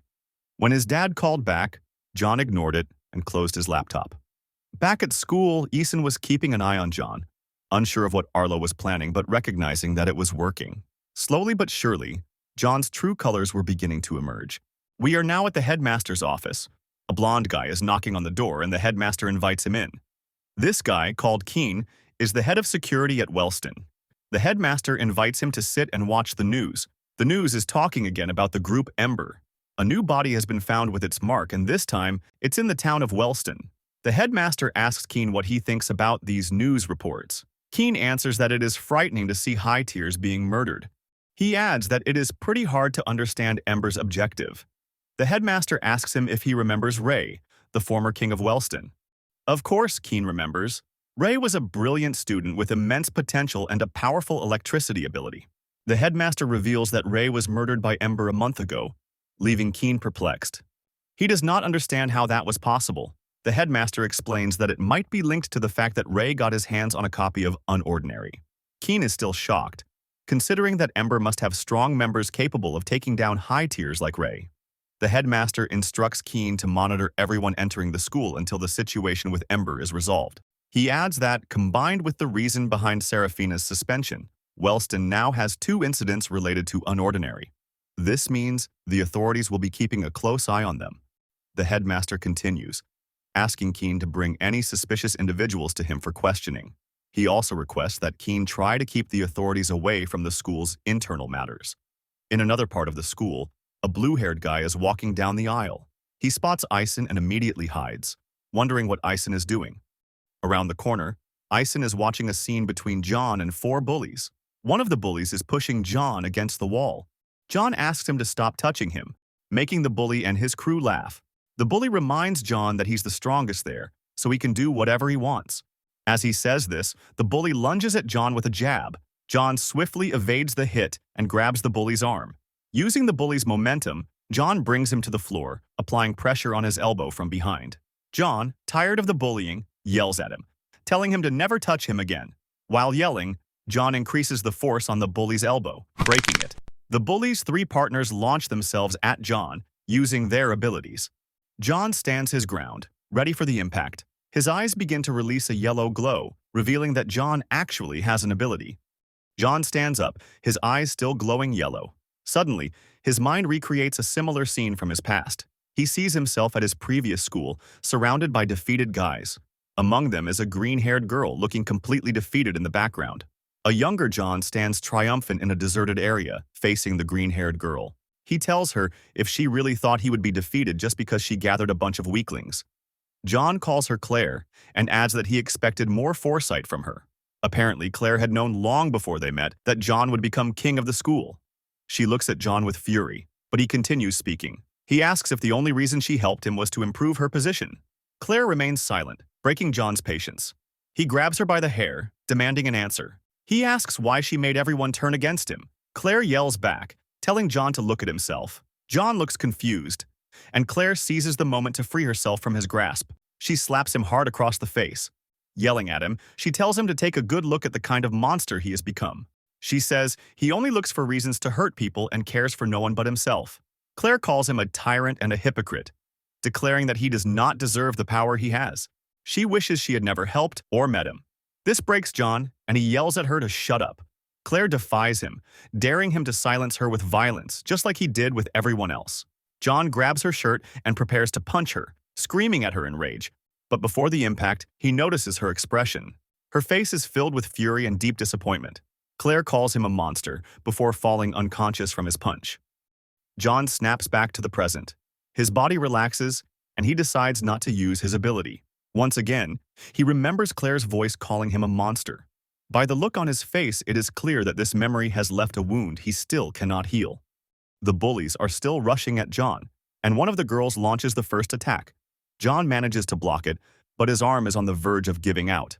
Using his other arm, he throws a direct punch to the girl's stomach. The other guy launches energy missiles, but John dodges them.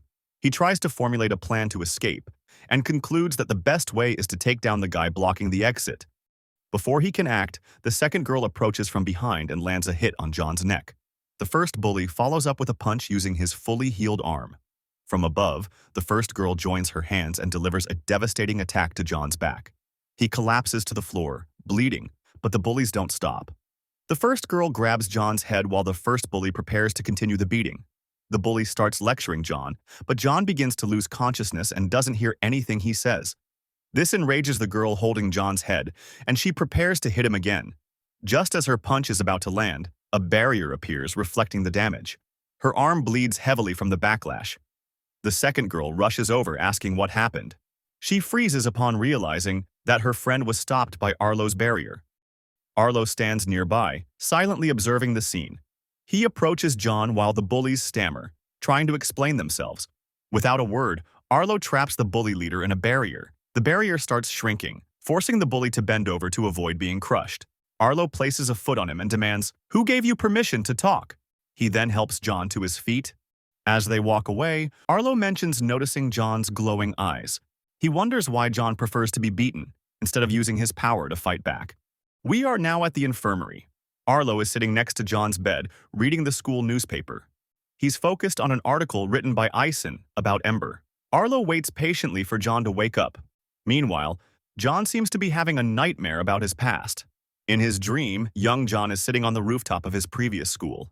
Suddenly, a blonde guy named Adrian approaches him, visibly scared. Adrian stutters nervously, struggling to speak. John grabs him and demands he get to the point. Adrian says there's an issue with Claire. He overheard her talking to the Jack about her true motives for approaching John when he was still weak. Apparently, she only wanted John to rely on her blindly once he reached the top. John doesn't believe a word and smacks Adrian, calling him a liar. He refuses to accept that everything he experienced with Claire could be a lie. Adrian insists that Claire has been using him all along and is now gathering people to dethrone him. John hits him again and yells at him to shut up. He dismisses Adrian's words as nonsense and says they carry no weight compared to Claire's. Adrian doesn't back down, and he tells John that his ego is blinding him. Adrian warns that if John doesn't open his eyes to what's happening, he'll lose everything. John laughs mockingly and asks if Adrian has forgotten how powerful he is. He yells, declaring he will never lose because everyone else is trash. John abruptly wakes up in the infirmary. Upon seeing Arlo, he immediately throws a punch at him. However, Arlo doesn't flinch, as if John's punch had no effect. John grabs Arlo's shirt in frustration. Irritated, he demands to know why Arlo helped him and what he's planning. Arlo remains stoic and reminds John that not everything revolves around him. He advises John to wake up from his delusional world and remember who he just hit. Arlo warns John that he's lucky he's patient. Standing in front of him, Arlo coldly states that he deeply despises people who refuse to learn their place. He adds that if John ever touches him again, he won't be so lenient. Arlo leaves the infirmary, and John stays behind. He sits there, questioning the point of everything he's doing. Arlo leaves the infirmary and his phone buzzes. It's a mysterious message that says that Ison has been following him. In another aisle, Ison is trying to process the scene he just saw. He saw the glow in John's eyes and Arlo saving him, so probably he also knows about it. Out of nowhere, Arlo appears just around the corner, surprising Ison, who gets ready to escape. However, Arlo calls him, saying that he's the person he was looking for. Arlo tells Ison that he knows that he's still spying on John. Ison tries to deny it, but Arlo cuts him off, saying that he can't hide it from him. After all, Ison is doing all of that because he wants a top story for the newspaper. Arlo then offers him a deal. Serafina comes back in 2 weeks, and Ison will have that time to make his article and keep Arlo informed about everything he discovers. If he accomplishes it, Arlo guarantees him the front-page article of the school's newspaper. Upon hearing that, Ison happily agrees. But when Arlo leaves, he realizes the kind of job he just accepted. In the Wellston boys' dormitories, Ison is looking for more info about John on his laptop. He finally gets a huge discovery, John's transcript from his old school. He's about to check its contents, but suddenly Blake appears behind him, congratulating him for the top story in the newspaper. Ison gets scared, immediately covering the screen of his laptop to hide his research. However, Blake spots John's face on the screen and asks Ison why he is so obsessed with John. He adds that he's a lunatic since Remy tried to help him, but he yelled and slapped her. Blake says that instead of worrying about John, Ison should spend more time with Remy. After all, since Ray passed away, Remy has not been the same. Ison proposes to take Remy out to the mall or something to relax her mind. Blake thinks it's a good idea and will tell Remy and leaves, mentioning that Ison better not bail them this time. Ison resumes his research, but his expression changes when he reads about John's power and level. He now understands how John got into Wellston and his high level of confidence. The report says that John was expelled from New Boston 2 years ago, but Ison recalls that John got into Wellston last year, and now he wonders what John did during that year in between. Ison now starts reading the reason behind John's expulsion. Excessive violence, it says. Upon checking more details, Ison can't believe what he's reading. Apparently, John was able to single-handedly take down half his class for an unexplained reason. Ison gets nervous. John is not someone to mess with and wonders what would happen if they expose him. Back to the rooftop of the school, we find Arlo. Suddenly, John opens the door and enters. Arlo mentions that he must be very brave to appear here again. John apologizes and mentions that he really wanted to talk with him. John promises that it won't take long. Arlo allows him to stay and asks him what he wants. Before John answers, he prepares to sit, but Arlo stops him, saying that he better hurry and say what he needs to say. John starts by thanking Arlo for saving him earlier and apologizes for punching him after waking up. Arlo asks if he came all the way up there to waste his time with a corny speech. John says that he didn't want Arlo to get the wrong idea. He appreciates the fact that a person helps someone like him. Arlo clarifies that he didn't help John because he wanted a new best friend. Instead, he hates people breaking the hierarchy. He considers that 4 people against only 1 guy is not how order works, and it should be a fair one-on-one.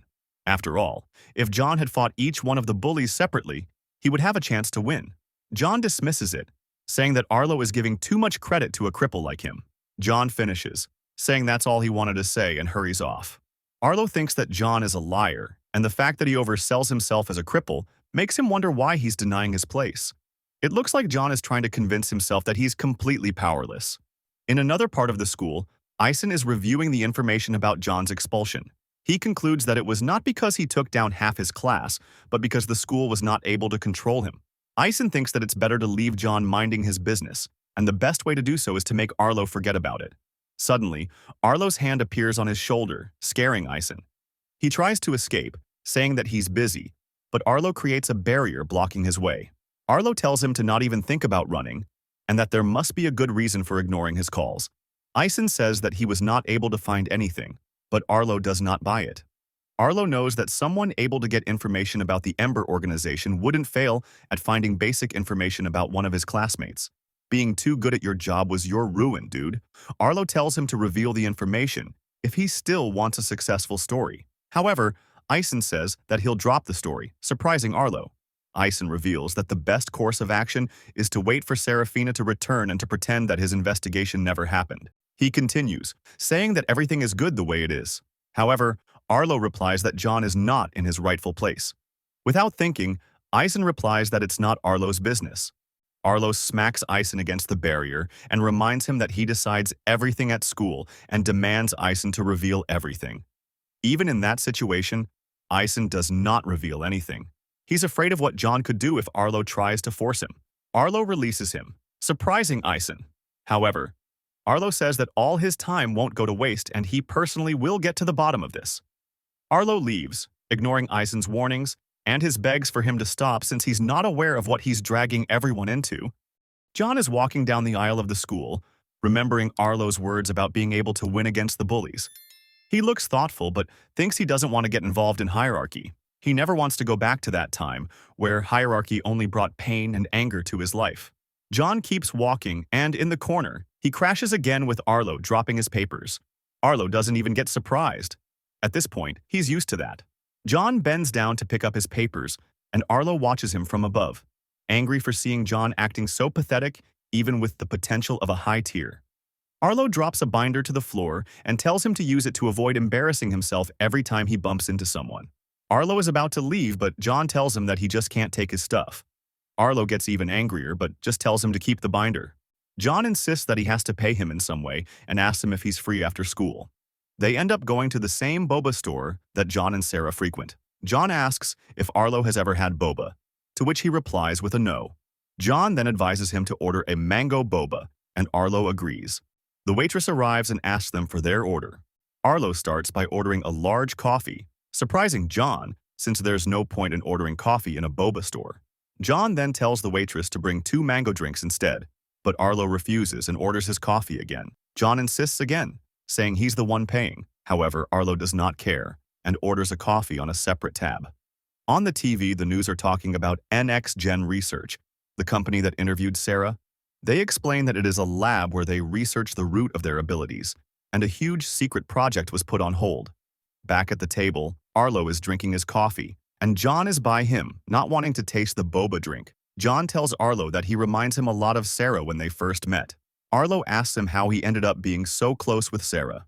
John starts saying that they hated each other at first because she beat him up, and then started talking and hanging out due to being stuck together on a project. At the end, she saved him from some bullies, and their friendship slowly began. Arlo then asks him where he learned to fight, since not many low tiers are able to go against mid tiers. John replies that his dad taught him as long as he can remember since he wanted his son to be able to defend himself. Arlo asks if John's dad is also a cripple, and he confirms. John adds that he's very proud of his dad, even with people looking down on him. He's able to do his best with what he has.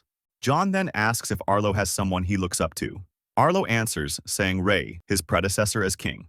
Arlo says that he didn't agree with the way he managed things, but despite that, it was hard to dislike him since he was really good at recognizing people's talents and was extremely powerful. He finishes by saying that if he were alive, he wouldn't know who is stronger. John does not understand what he means by that, but Arlo stands up. He leaves the money for the coffee on the table and leaves, saying that he has some things to take care of. Before leaving, John insists one last time for him to take the mango drink with him. In Serafina's house, she's working on her daily book report. However, at this point, she's tired of doing that and throws the book with fury. Without noticing, the servant appears to inform her that NX Gen turned down Sarah's application. The servant adds that Sarah's father is very displeased and wants her to try harder next time. Back at the Wellston dorms, Blake and Ison are waiting for Remy. Apparently, they are planning to go to the cinema, but Blake, upon seeing the tickets, tells Ison he should have picked an action movie instead. Ison says that he's wrong since girls are into romantic stuff. Suddenly, Remy calls them from behind and says that she's ready to go to the mall. In a store, Ison is having an internal argument about which pen to choose, one with a gel grip or with a titanium grip. In the background, Remy is playing with a ball and suddenly launches one at Blake's face, imitating his attacks. They start a ball war while Ison takes an eternity to choose the pen. Tired of waiting, they throw a ball at Ison's head, telling him that it's getting late for the movie. In the cinema, the three are watching the movie, invested in its development to the point of releasing tears. After the movie, Ison mocks Blake, saying that despite not wanting to see the movie, he ended up crying. Suddenly, Blake spots an ability gauge booth, the same one where Sarah and John went. Knowing that Remy has a level higher than 5, they decide to make her participate. Ison practically drags Remy to the booth and Blake pays, telling the vendor to measure Remy's ability. Remy says that she already knows her level, and Ison replies that it's a guaranteed prize then. The vendor tells Remy not to worry, and he starts measuring her powers. The vendor gets surprised. Remy is very powerful for getting a 5. The vendor looks for a prize and gives her exactly the same teddy bear that Sarah received some time ago. Upon seeing the bear, Remy gets nervous and grabs the bear. After opening the bear, she takes out the tracking chip. This puts Blake and Ison on alert, including the vendor. They don't look happy, and Remy asks what the meaning behind the chip is. The vendor tries to calm the situation, mentioning that he's as surprised as they are and he's only giving the prizes his boss gave him. While grabbing the vendor's arm, Ison activates his ability. It is some sort of scan ability that allows him to check the pulse of the vendor. By his heart rate, Ison concludes that the vendor is lying. Ison hardens his grip, telling the vendor that he'll have to come with them. With no way to escape, the vendor drops a gas bomb, filling the area with a thick cloud of smoke. In the middle of the smoke, a guy with an invisibility power approaches the vendor from behind, making him also invisible. Remy tells Blake to get rid of the smoke. Blake charges energy balls on his hands and collides them, making an expansion wave that disperses the smoke. Upon checking the booth, they notice that the vendor is gone. However, they don't worry since Ison's ability also allows him to lock people's positions. With that, he's able to spot the vendor even if he's invisible and tells Remy where the vendor is heading. They rush to the exit, making a lot of fuss and alerting one of the mall guards. Upon seeing them, the guard mistakenly thinks that Blake, Remy, and Ison were the ones that set off the bomb and calls for reinforcements. Outside of the mall, they spot the vendor on a motorcycle still being invisible. Ison rushes to follow them, but doesn't notice that a truck is about to hit him. Thankfully, he's able to stop the car with his ability. Blake gets over the truck while mocking Ison for not looking both sides while crossing the street. Then Blake yells at Remy, telling her that he'll back her up. Remy uses her electricity power to increase her speed and follows the bike. However, when Blake is about to make the shot, one of the guards stops them, making them unable to continue the chase.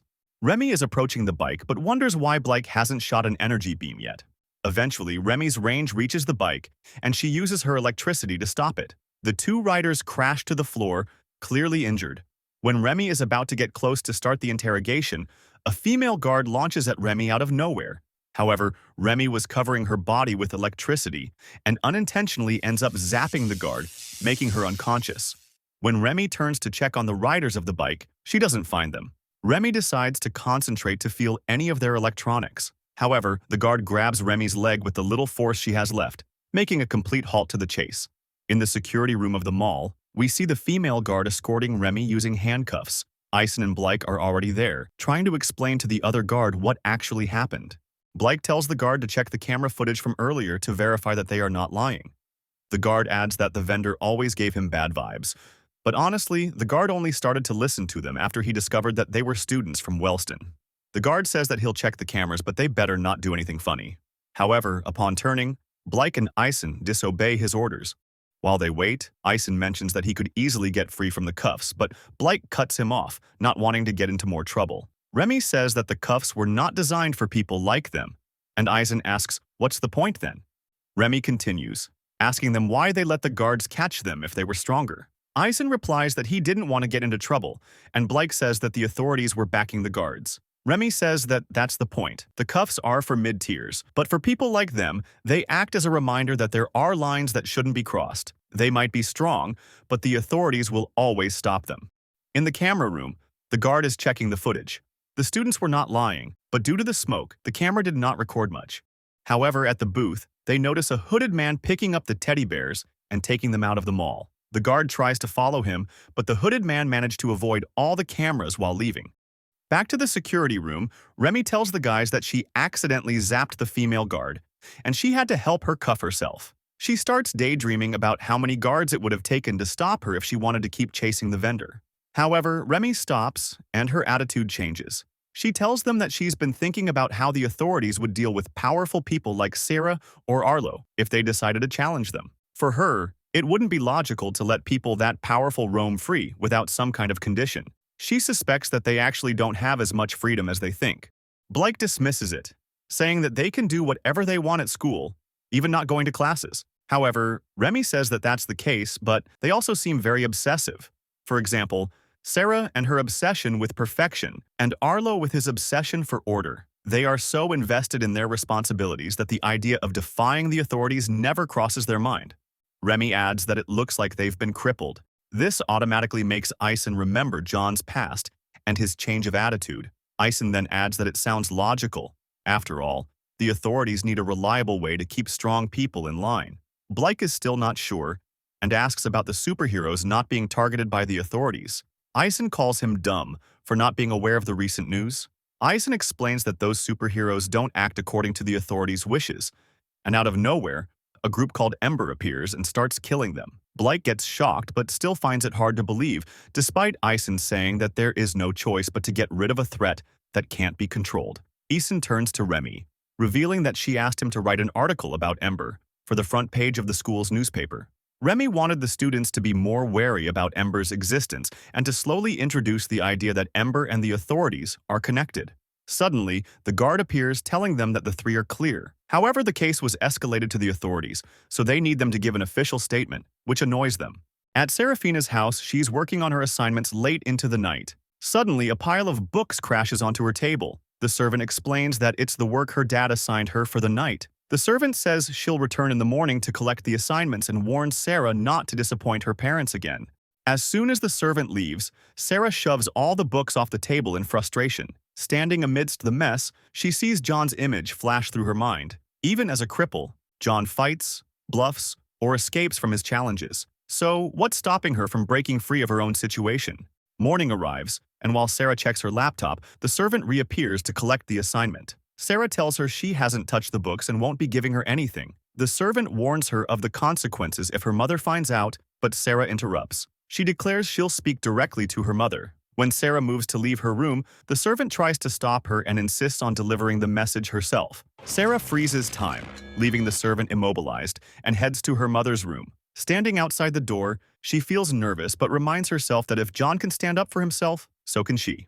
She opens the door and finds her mom reading documents. Her mother looks up and immediately critiques her appearance, telling her to remove her extensions and fix her jacket. Sarah begins by saying she won't do the assignments anymore, startling her mom. She continues, saying she wants the freedom to walk through the house and dress how she likes. Her mom cuts her off, insisting that instead of complaining, Sarah should be grateful for her privileges. She reminds Sarah that her path to success has been carefully laid out for her. Her mom warns her not to end up like her older sister, a failure. Sarah counters, saying she finally understands why Layla ran away. The house is cold and lifeless, and her sister was tired of being treated as a disappointment. Sarah accuses her mom of refusing to acknowledge how her actions caused everything to fall apart. Enraged, her mother activates her power to freeze Sarah in place and moves to slap her. But before the slap lands, Sarah activates her own power, nullifying her mom's ability. Her mom is shocked and demands to know how she did it. Sarah smirks and replies that she's simply faster.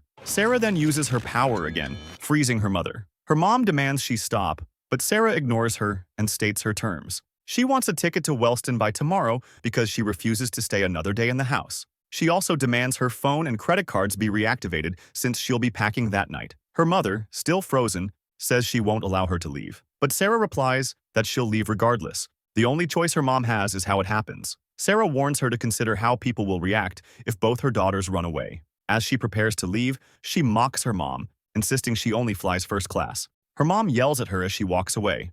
Outside the room, Sarah closes the door, feeling both exhausted and relieved. For the first time, she feels free. Back at Wellston, Blake and Ison are reading the front page of the school's newspaper. The article, written by an anonymous source, accuses the students of setting the smoke bomb at the mall. Suddenly, Blake, Ison, and Remy are summoned to the headmaster's office. Inside, the headmaster tells them they should know why they were called. He then asks if the details in the article are true. Remy denies it, explaining that the article doesn't tell the full story. She clarifies that they followed the culprit but were mistaken as the ones who set the bomb. They also assure the headmaster that they've already cleared things up with the authorities. The headmaster is glad to hear that, but reminds them of an important rule. At Wellston, they have the freedom to use their abilities as they wish. However, once they step off campus, they must be more cautious because Wellston's reputation depends on their behavior. He advises them not to act impulsively in similar situations and to consider the consequences of their actions. After leaving the office, Blake comments that the meeting wasn't as bad as he expected. Eisen jokes, surprised that the headmaster even reads the school's newspaper. As they walk, Remy grows curious about how someone at school could have known about the events. The incident was recent and took place over the weekend. She begins to wonder if someone has been following them. On the rooftop of the school, Arlo looks annoyed as the door opens. John enters, cheerful to have found Arlo again. John approaches and asks if Arlo enjoyed the mango boba while holding a binder of papers. Arlo sighs and asks why John is on the rooftop again. John replies calmly that he just wants to take a break. Arlo reminds him that the rooftop is off limits and says John should understand that by now. John counters, saying that if Arlo truly wanted to throw him off, he would have done it already. John remarks that Arlo spends a lot of time there. Arlo admits that the rooftop is quiet and helps him clear his mind. This statement causes John to recall his time as king, spending moments alone on the rooftop. Lost in thought, John suddenly remembers he has class and prepares to leave. Before going, he asks Arlo if he's free after school. Arlo replies with a firm no, saying he has errands to run. John insists, asking if he can tag along. Arlo refuses again, but John presses him, telling him to meet at the school gates after classes. Without waiting for a reply, John rushes off to class. Arlo stands there, wondering how Sarah manages to deal with someone like John. After classes, Arlo is waiting at the school gates. When John arrives, he's surprised to see Arlo actually showed up. John asks Arlo where they're heading next.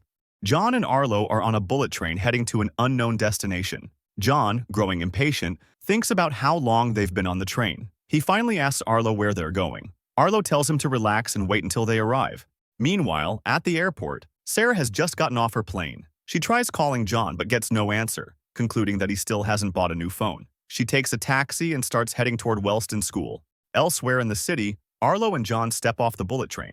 John looks around and asks where they are. Arlo calmly explains that they've arrived at the Wellston Turf War location. John immediately becomes anxious and reminds Arlo that he's a cripple. He protests that he's not used to this kind of environment and thought Arlo's errands would be something simple, like shopping. Arlo tells him not to worry, assuring him there won't be a fight. He's just there to meet some people. In the deserted area, John and Arlo encounter a group of people. John freezes when he recognizes them. They're the same ones who broke his phone. Tense, John demands an explanation from Arlo. Arlo remains calm, telling him to stay put and wait for a moment, and he approaches the group. Suddenly, Arlo gives them a signal. Without warning, he orders them to lock John down. A girl activates her power, forming sharp claws over her hands. She charges at John alongside another guy. The scene catches John off guard, triggering memories of Claire's betrayal. Before he can react, the girl gets close and slashes deep cuts into his arm with her claws. Before he can recover, the other guy uses his ability to create a whirlwind, hurling John backward. John crashes to the ground, his body battered and bleeding. The girl places her claws against John's neck, pinning him in place. Arlo smirks and says, "Surprise!" John, lying on the ground and seething with anger, feels the sting of betrayal once again from someone he trusted. John lies on the ground, held down by the two attackers while blood drips from his fresh wounds. Arlo stands over him, composed but cold. He begins introducing the attackers to John and remarks that John probably already recognizes them, as they were the ones who broke his phone. John grits his teeth, anger flaring, and asks how Arlo knows about that. Arlo's expression remains steady as he replies that he told them to do it. The words hit John like a blow. Arlo continues, his voice sharp and condescending. He asks if John ever stopped to think why someone of his status would tolerate being near a cripple. He smirks and admits that he didn't bring John there to be his friend. He never had any intention of that. He reveals that he hates him. Suddenly, John's mind flashes back to a painful memory. He's holding a letter, his hands trembling. It's apparently a love letter written by Claire. John's face flushes with excitement as he clutches the note, his heart racing. As he reaches the meeting spot indicated in the letter, he freezes in place. Claire isn't alone. She is surrounded by a group of people. John's heart sinks as she begins to speak, revealing her true intentions. The betrayal sends John into a blind rage. He charges toward them, fury overtaking him. The memory fades, dragging John back to the present. Arlo's voice cuts through the haze as he explains that he brought John there for one reason, to put him in his place. Looking down at John with a sinister grin, he wonders how much it would take to break him. He gestures to the empty, desolate surroundings and states that there is no one around for miles. No one to save him. They have all the time in the world to make sure John understands his true position. Arlo stands and begins pacing. He reveals that everything John has experienced in the past few weeks was his doing.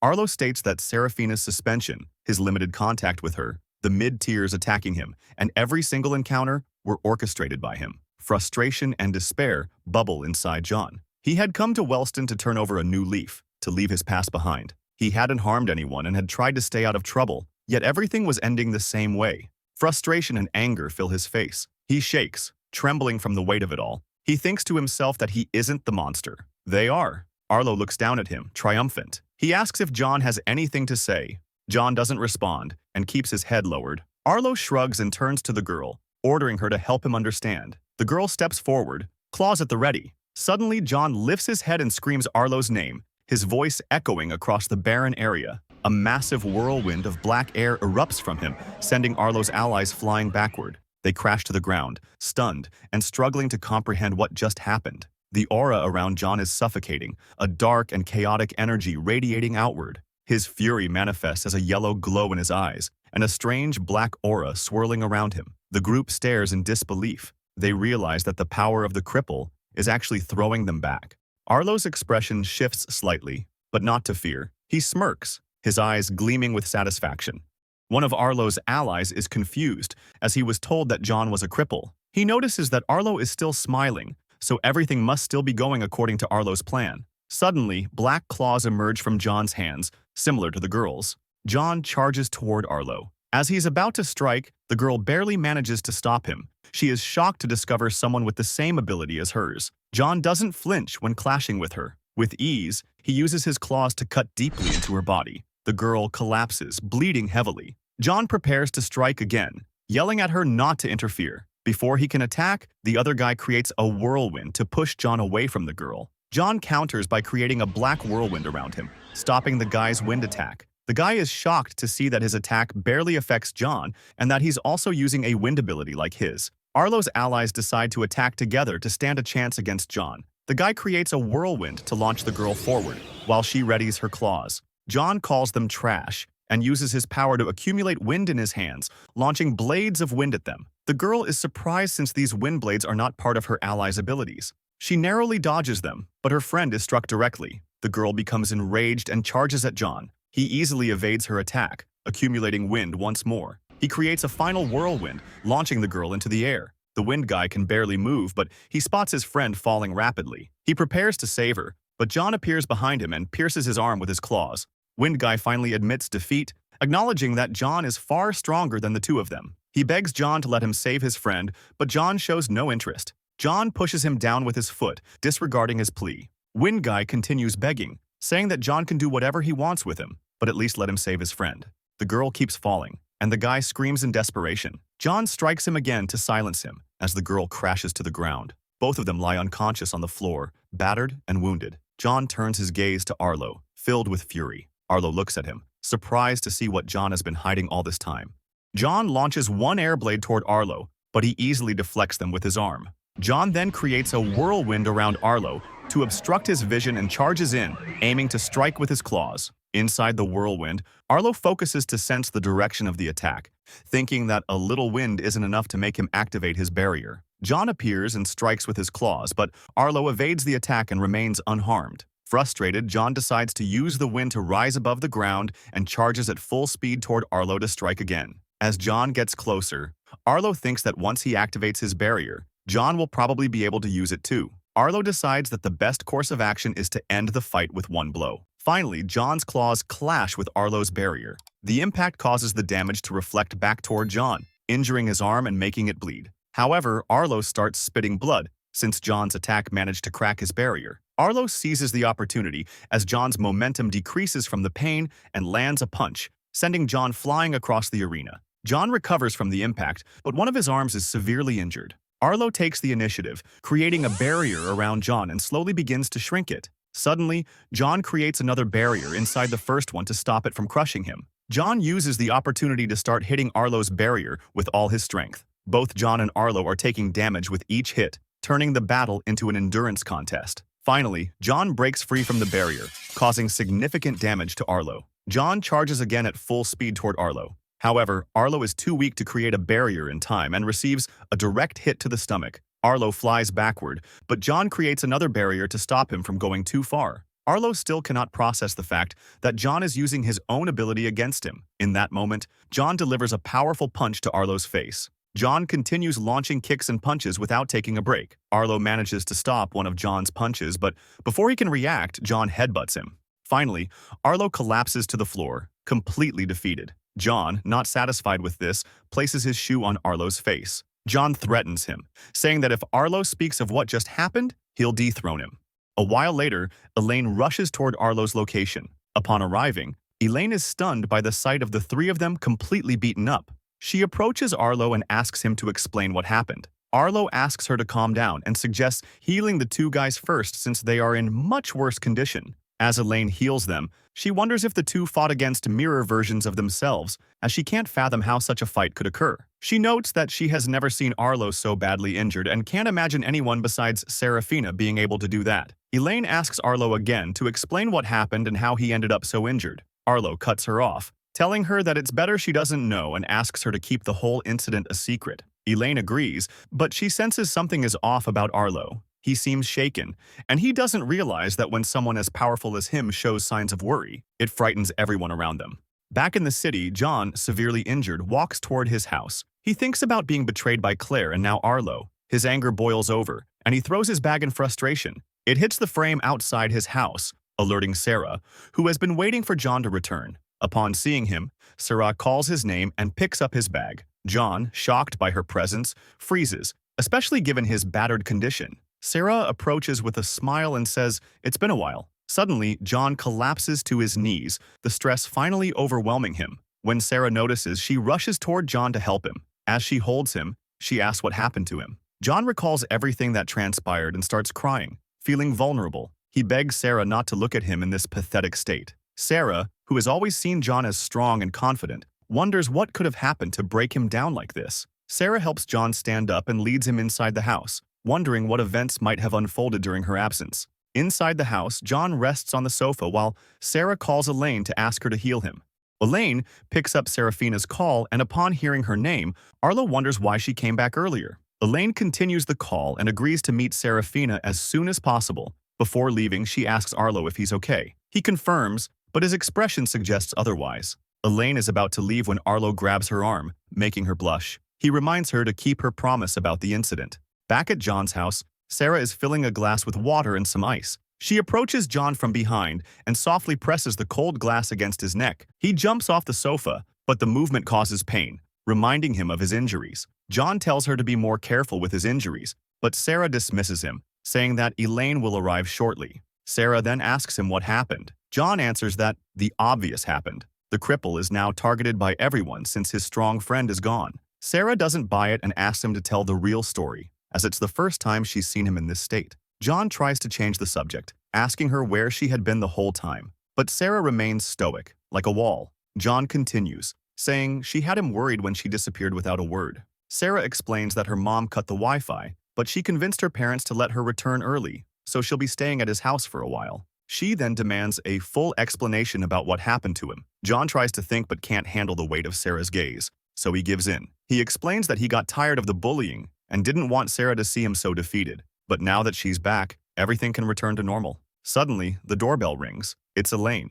Sarah opens the door and finds an exhausted Elaine, who apologizes for taking so long. Sarah invites her in, but Elaine apologizes again, this time for all the issue about the Unordinary book. Sarah dismisses it, saying everything is fine now. Elaine, relieved to be free from guilt, asks Sarah why she called her. But before Sarah can answer, Elaine notices John in the room and loudly asks why he's there too. John, not happy, reminds her that it's his house. In the living room, Elaine is reluctantly healing John while mocking him, calling him lucky for being Serafina's friend. Otherwise, she wouldn't be helping him. She continues teasing him for picking fights he can't win, unaware of the danger. John starts sensing Elaine's aura and notices that it's much weaker than usual. This gives a hint as to how John was able to detect the presence of the invisible man outside the mall. Elaine asks John to show her his other arm, but John refuses, mentioning that the doctor will heal it tomorrow. However, Elaine insists, saying there's no way she's leaving a job halfway, especially after Sarah asked her to help.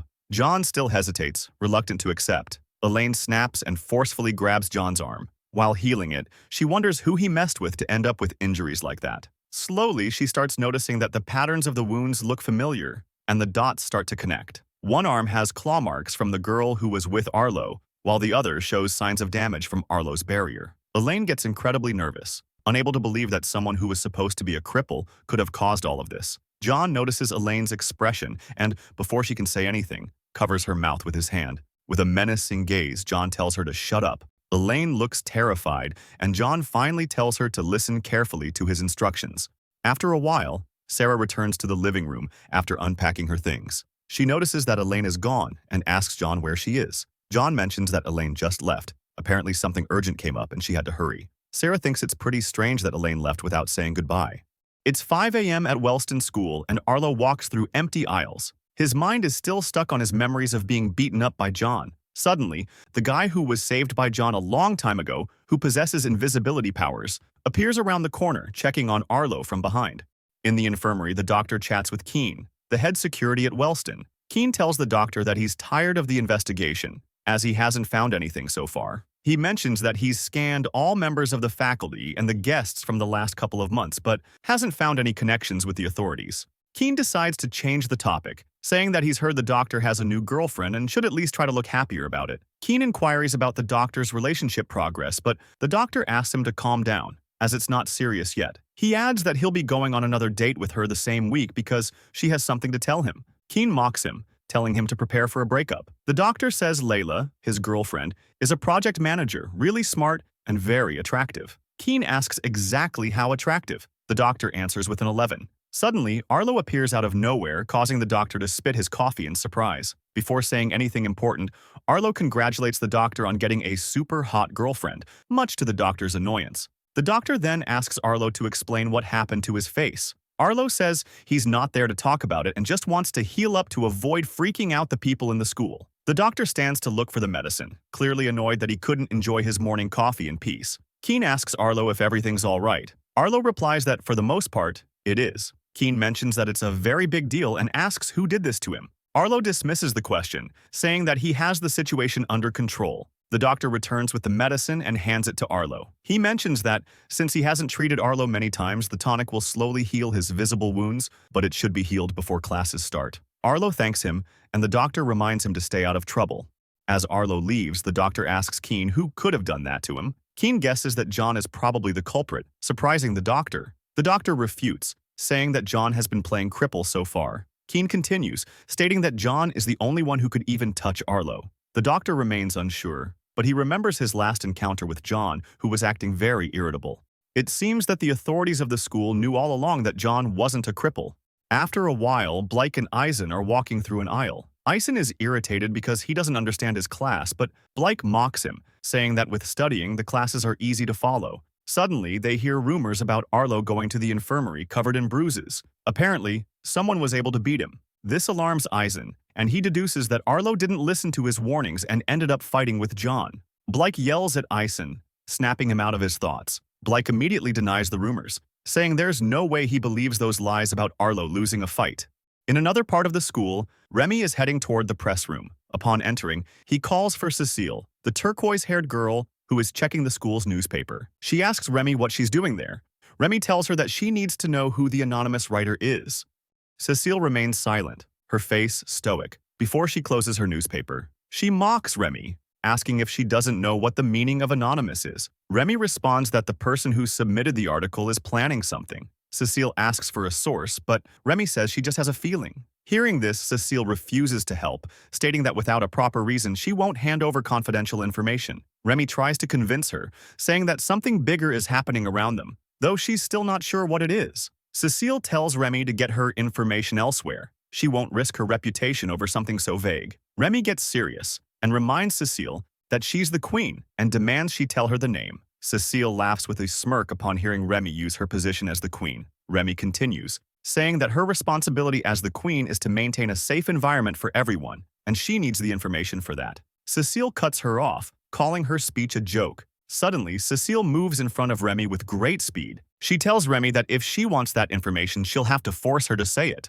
Remy starts shaking, unsure of what to do in this situation. Cecile relaxes and tells Remy that she might have the title, but she's too pathetic to have authority. She adds that Remy should already know how to establish her dominance when she wants something, and reminds her that people won't step out of line if they know their place. Cecile continues, saying that she knows about Remy's encounter with the cripple. Remy didn't just help him, she even let him hit her without any consequences. Angrily, Cecile asks if that's the kind of example Remy wants to set, treating superiors however she wants, even if they are stronger. Remy tries to excuse herself, but Cecile cuts her off, calling her an embarrassment. Suddenly, Cecile adds that Remy is as delusional as her brother, hitting a nerve in Remy. Remy confronts her, demanding that she not speak about Ray in that way. Cecile then asks if Remy is aware of the kind of king her brother was. She tells her that Ray was a king who didn't care about hierarchy, gave low tiers false hope, and burdened high tiers with useless responsibilities. She continues, saying that he left the school in complete chaos, but thankfully Arlo and Serafina were able to fix most of the mess. Remy refutes this, saying that Ray didn't mess up. He just wanted to help everyone and make everyone help each other. Cecile grows tired and tells her that she doesn't know anything, and that kindness and sincerity are just a waste of time. Cecile finishes by saying that Remy's brother was an idealist and a weak king. She tells Remy to learn from his mistakes and move forward. Finally, Remy leaves the press room, her eyes starting to water as she remembers her brother. She wonders if Ray's sacrifice to help others had any worth. Suddenly, she notices another death pool on the billboard and wonders if everything her brother did made any difference. Meanwhile, Arlo is walking down another aisle when his phone buzzes. It's a message from Remy, asking him if he's busy after school. Now we find Eisen spying on John while he is being bullied by two guys. One of them is yelling because John made his uniform dirty after bumping into him. He demands an apology. Instead, John calls him trash and tells him to get out of his sight. The bully gets enraged, grabbing John's shirt and daring him to repeat himself. Reaching the edge of his patience, John calls him trash once again. Before the situation escalates, Eisen steps in, kicking the bully aside. The bully groans in pain until he notices that it was Eisen who struck him. They immediately rush away from the scene, terrified. John begins picking up his papers, and Eisen approaches to ask him if everything is all right, but John slaps his hand away, telling him with a stern gaze not to touch him. John starts walking off while Ison remains frozen in place, thinking that he has to keep John calm until Serafina comes back. Outside of Wellston, Arlo is waiting for Remy on a bench in a park. She finally arrives, and Arlo calls her Pinky while reminding her that it's late. Remy counters, calling him Aslo. She finally sits, and Arlo tells her that he heard about the bomb incident at the mall. She brushes it off, saying it wasn't a big deal, just a smoke bomb. However, it was serious enough for her to be called to the headmaster's office. Arlo reminds her that it's important how she presents herself outside of school because there's a reputation to uphold. She shifts the topic, mentioning that the details in the article about the bomb incident were very precise, except for the fact that they were framed. It's as if the person who wrote the article had been watching their every move. Remy changes the subject again, saying she heard the rumors about Arlo visiting the infirmary. Arlo is shocked. He made sure no one was following him that morning, but hides it with a smile. He says it's ridiculous for her to believe such things, but Remy replies that it might be true considering everything that's been going on. Arlo concludes that they're both being monitored. Remy continues, saying that since he's the strongest among them, he might be able to ignore it, but the rest are scared. Arlo then asks her to explain exactly what happened at the mall. Remy explains that they only stopped at a booth offering prizes to everyone with a 5 or more on the level scale. In other words, high tiers. The moment she received her prize, she already knew it had a chip in it, and that's because the prize was the same teddy bear Serafina had.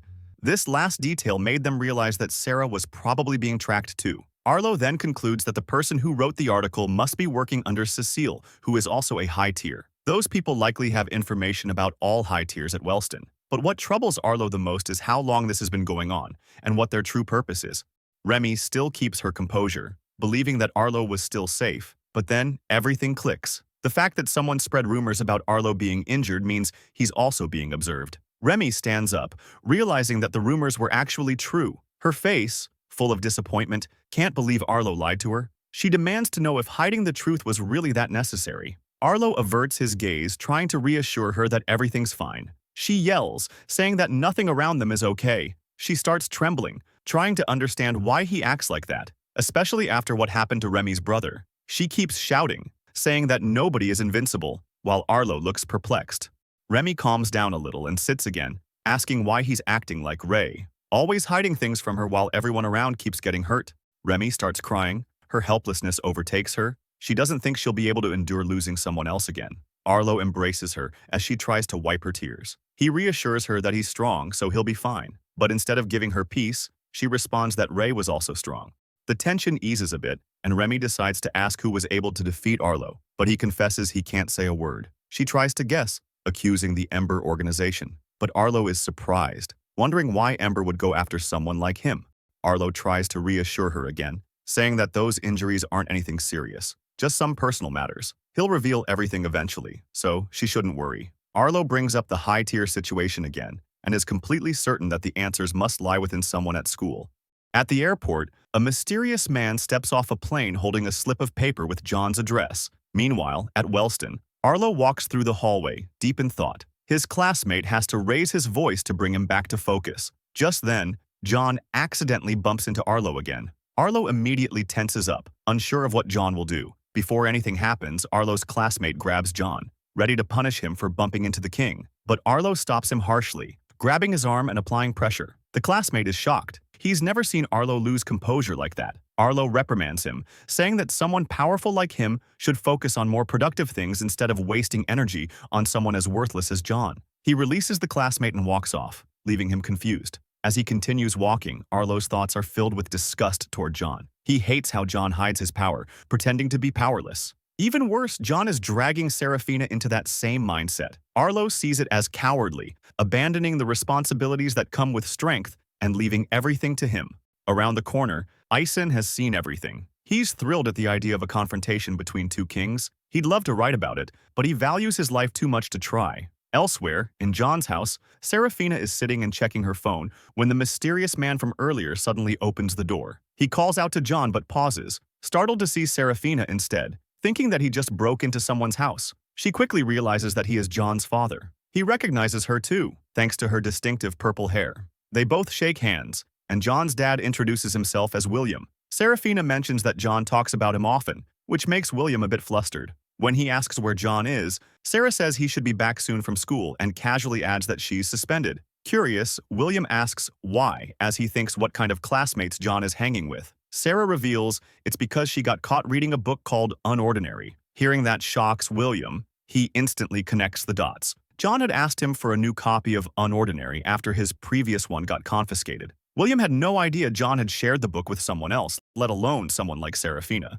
He's amazed she wasn't expelled for it. Serafina confidently says there's no way they could get rid of her. William quietly wonders why kids nowadays act so self-important, remembering that even John got expelled once despite his strength. He mentions that John wasn't kidding when he told him that Sarah was very powerful, and out of curiosity, he asks who is stronger between her and John. He shows a proud expression for his son while waiting for the answer, still unaware that John hides his abilities. But his expression breaks when Sarah starts laughing, taking William's question as a joke. Just then, the door opens. John's back. He's surprised to see his dad and immediately asks what he's doing there.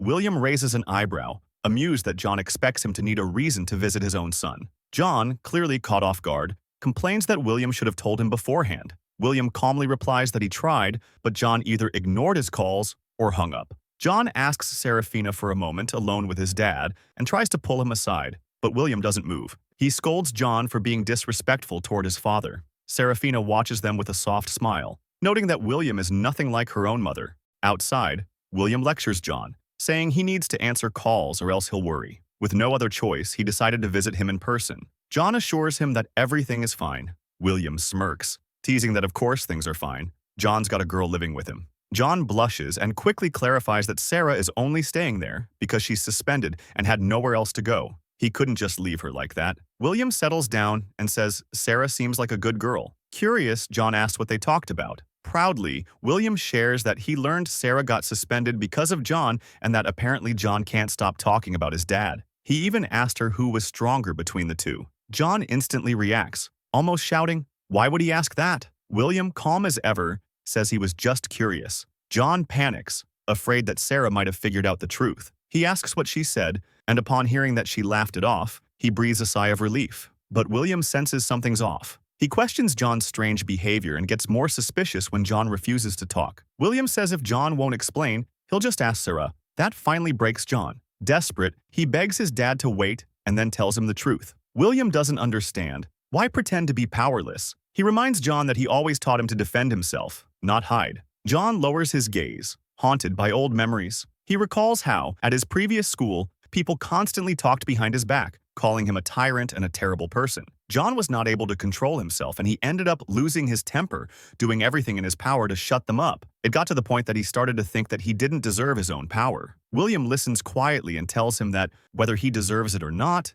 that power will always be part of him. John nods, but says living like a cripple feels more right. With Sarah by his side, he can be himself without being judged for how strong he is. But William challenges that. He talks about trust, yet he's lying to her. The words hit John hard. How long does he plan to keep hiding it? William reminds him he can't keep it up forever. John snaps, saying he knows that already, but right now, he has no reason to tell her. Internally, William suspects John's real fear, that Sarah will leave him once she finds out. That night, John and Sarah are doing homework, while William naps on the sofa. John struggles with a question and asks Sarah if she got 103 degrees too. She stares at him, baffled by his answer. It wasn't even a degree-based problem. She gets up to check what he did, but before she can, William wakes up. He's surprised they're still doing homework so late. John says the questions are hard, but William points out Sarah finished hours ago. John is left speechless, while Sarah beams with pride. William adds that he didn't fly all the way there just to watch John study.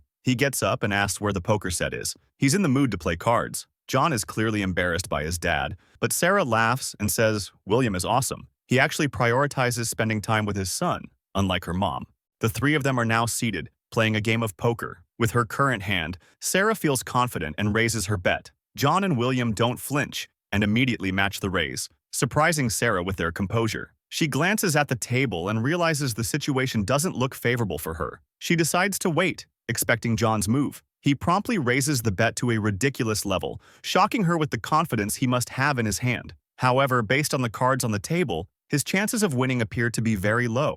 Sarah tries to tell if John is bluffing, but his expression reveals nothing. Suddenly, William goes all in as well. Sarah's mind is spinning as she tries to deduce their hands and see if she has any shot at victory. But in the end, she folds, deciding she'd rather witness the showdown between father and son. They reveal their cards, and William emerges victorious, exposing John's bluff. Sarah slams the table, frustrated that she let herself get tricked. She actually had the winning hand, but their demeanor made her believe she didn't stand a chance. William explains that's the beauty of poker. Even without strong cards, you can win. What matters is how you carry yourself and how others perceive you. They begin a second game, and once again, Sarah has a solid hand. Determined not to fall for any bluffs, she aggressively raises her bet. John follows, but with a smaller amount, making Sarah think his hand might be weak. She raises the stakes even more, surprising both of them. Still composed, John matches her bet, but William folds in frustration. The match between John and Sarah finally begins. Without hesitation, John goes all in. Sarah starts feeling uneasy, doubting her hand. When she tries to read his face, it's completely blank, as if she's staring into a void. Despite the pressure, she chooses to continue, and both reveal their cards, making official John's victory. With a frustrated expression, Sarah still can't believe she got tricked again, despite having a strong hand. John praises her performance and credits his victory to luck. He's excited for another round, but Sarah is already tired and just wants to go to sleep. Later, William and John are asleep in the living room while Sarah lies awake, staring at the ceiling. She reflects on poker and realizes it's not just about the cards, but about presentation and perception. She finally understands how John manages to carry himself with such confidence. He uses the same principles of poker in everyday life, projecting certainty even when things aren't in his favor. But something felt different during the game. John is usually easy to read and highly expressive, yet today, it was like she couldn't see through him at all, while he read her like an open book. Morning arrives, and William is still sleeping on the couch. Suddenly, a loud scream jolts him awake. The culprit is John, who just managed to finish his homework on time. With barely any time left, he rushes to get ready, but not before telling his dad to visit a famous sandwich shop a couple of blocks away. Before leaving, he reminds William to ask Sarah for directions if he has trouble finding it. Since William is already up, he stretches a bit before heading out for a run. Just then, a groggy Sarah appears, asking what all the noise was about. After William explains that John was the one shouting, he invites her to join him on the run. She declines and heads back to bed. Meanwhile, at Wellston, Cecile is in the press room when someone knocks and walks in unannounced. It's Arlo, and he's clearly there for a reason. Without wasting time, he asks about the author of the bomb article. Cecile immediately realizes that Arlo is helping Remy and tells him to stop spoiling her. She's bitter about what's going to happen to Wellston after they graduate. She feels like they're leaving the school in incompetent hands that will ruin the order. She compares it to what happened when Ray was king, and that final remark pushes Arlo over the edge. He slams the table, startling Cecile. He reminds her that the reason she's no longer a royal is because Remy dethroned her, and that she should show more respect instead of mocking her. She should be grateful Remy didn't destroy her completely. Channeling his intimidating presence as the king of Wellstons, Arlo demands the name one last time. Cecile, now trembling, finally gives in and reveals it. Terrence, a name we haven't heard before. With a smug look, Arlo mocks her, saying, "That wasn't so hard, was it?" Elsewhere in the city, William and Sarah are leaving the sandwich shop John recommended. As they walk and talk about how good the food was, Sarah brings up a question that's been on her mind. She asks William about the inspiration behind Unordinary, saying she's never read anything quite like it. William explains that, as someone without powers, the world has always seemed unfair to him.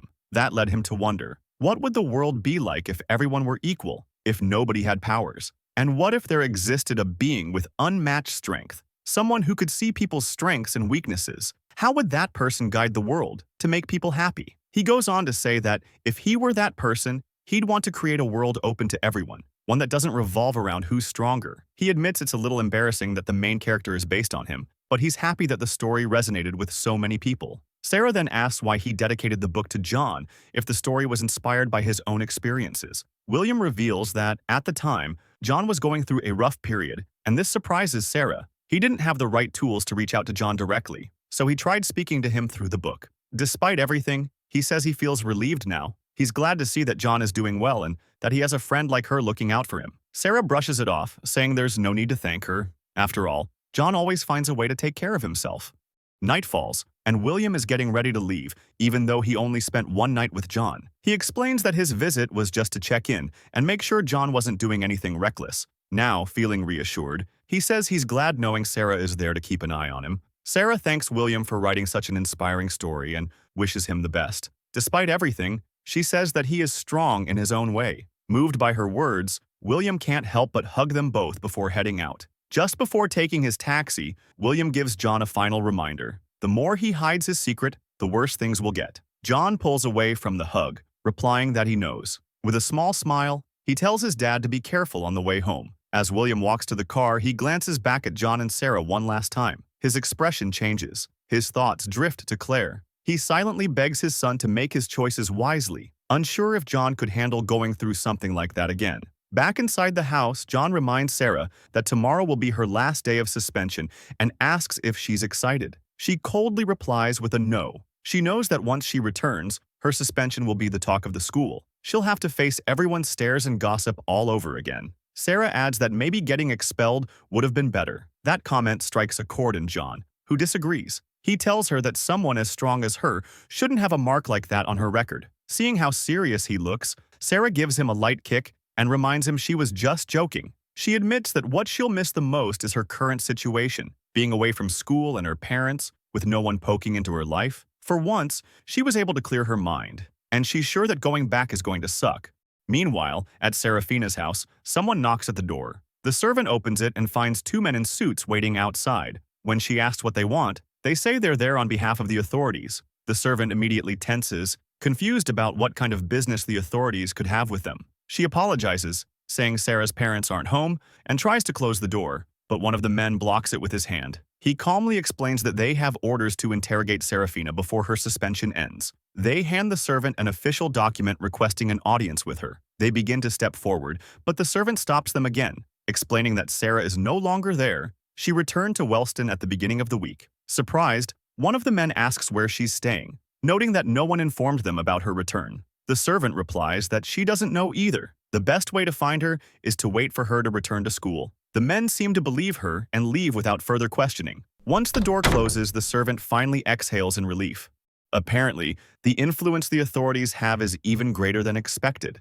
At Wellston's infirmary, Keen is throwing a weird glance at the doc, making him uncomfortable. The doc finally snaps and Keen mocks him, saying that he looks gloomier than usual. Keen asks him how bad his date went and if he got dumped by Leela. The doc mentions that there was no date since she canceled on him. He continues, saying that her employer sent her away for 2 weeks. Keen comments that it was short notice for a trip that long, and the doc agrees, hoping that everything works out for her. In a different aisle of the school, we find Elaine, who upon noticing Arlo approaching, nervously avoids her gaze. However, she gets called by Arlo, who asks why she's ignoring him. Elaine excuses herself, saying that she didn't notice him. Arlo doesn't buy it. He's sure they made eye contact. Elaine dismisses his comment and gets ready to leave, but Arlo grabs her and orders her to wait. He asks her if she was able to keep the secret of him being beaten up. Elaine confirms that she didn't say anything, but this only increases Arlo's curiosity about her strange behavior. Arlo glances at her with authority, and this makes her remember the gaze John launched at her. She gives up and decides to talk, just to confirm that John was the person who defeated Arlo and his 2 classmates in the Wellston turf war area. Arlo asks her how she knows, and Elaine says that Serafina called her to heal John while she was staying at his home. While explaining that, a mysterious, invisible guy spies on them, who looks kind of familiar. Elaine starts trembling upon remembering the way John looked at her. Understandable, she felt like her life was at risk. She doesn't grasp exactly what it is, but she feels like there's something terrifying about John, to the point that even if Arlo is part of that, she doesn't want to get involved in anything related to John. And since she knows his secret, she feels like John could appear and go after her at any moment. Arlo tries to calm her down by patting her shoulder. He reaffirms that everything will be fine, as long as she keeps the secret and pretends she hasn't seen anything. Unintentionally, Elaine asks Arlo if he's already doing that because he's afraid of John. Arlo receives a direct hit on his pride and can't shake off the idea that he's actually scared. Suddenly, the invisible man makes a soft sound with his shoes, and Arlo perceives it. His suspicions that someone is following him around increase. Back at John's house, Sarah is finishing packing all her things. She's done much faster than expected, and for that, she decides to take a little walk to kill some time. She's in the middle of the street enjoying a drink, when suddenly a blonde girl detects her presence. She starts following Sarah, who remains unaware that she's being targeted. The blonde woman calls her, using the excuse that she left her phone at home and would be grateful if Sarah could tell her the time. During the interaction, someone else is spying on them, revealing that Sarah is Target 93, a code mentioned previously in the story. While the woman is talking, Sarah feels a strange sensation that travels all over her body and makes her drop her phone. The woman apologizes for making her drop it, but Sarah tells her not to worry. After giving her the time, the woman nervously thanks her and walks away quickly while her body was trembling. After a while, Sarah keeps walking, but she's been shaking ever since she felt that unsettling sensation. Suddenly, a loud noise catches her attention and she turns, revealing that a van is speeding directly toward her. She uses her ability to freeze time and moves out of the way. She notices that her body is trembling even more and starts worrying because she barely managed to avoid the impact. A man gets out of the van and immediately rushes toward her, asking if she's all right. Another man and a woman also get off the vehicle and start apologizing, insisting on whether she's truly okay. Stoically, Sarah tells them that she's fine, but warns them to drive more carefully. The woman doesn't believe she's truly all right and offers to take Sarah to the hospital. Forcefully, she grabs Sarah's hand and pulls her toward the van. Sarah starts feeling uneasy and doesn't notice a portal opening behind her. A man begins emerging from the portal just as Sarah manages to break free from the woman's grip. Sarah thanks them for the offer and repeats that she's fine, still unaware of the individual standing behind her. Out of nowhere, the man grabs her from behind and injects a blue chemical into her neck. Sarah is completely stunned, still trying to understand the situation she's been dragged into. She activates her ability and with a swift move, manages to knock down all 4 attackers at once. She tries to use her rewind ability but realizes she's unable to activate it. Sarah notices that one of the 4 people is still conscious and demands he explain what they did to her and why she's being targeted. Despite being defeated, the man refuses to answer and advises her to come with them without resisting, or they'll be forced to harm her. Sarah gets ready to use her ability again to make him talk, but suddenly she feels a sharp pain in her back. The woman who was supposedly knocked out managed to stand again and just stabbed Sarah with a knife. Sarah is paralyzed by fear and begins running out of options.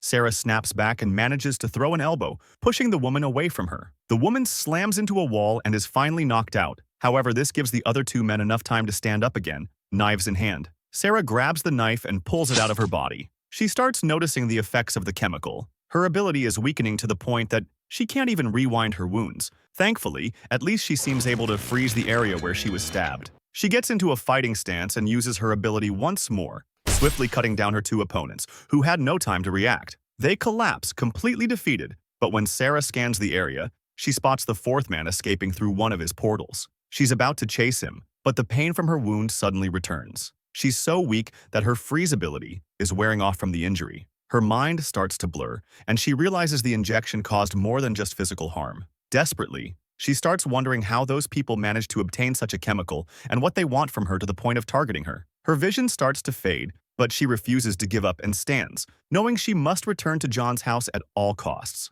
She walks down the street, limping while everyone stares at her. People begin noticing the bloodstain from the wound, but the only thing on Sarah's mind is returning and calling Elaine to get healed. Suddenly, someone grabs her shoulder, alerting her. The random man tells her that she looks like she's in trouble and offers to help, but Sarah manages to break free from his grip and threatens him with the knife. Sarah demands he back off, while the people around her start freaking out at the sight of her with a weapon. She begins to lose consciousness again and decides to flee the scene, knowing her body won't hold up much longer. Meanwhile, John is returning from school, relieved that it's finally Friday. His main plan for the day is to help Sarah move all her things back to the Wellston dorms. He approaches the entrance of his house, but something catches his attention. John notices bloodstains all over the door handle. Upon opening the door, the sight paralyzes him. He finds Sarah unconscious on the floor, her body covered in blood from the wound.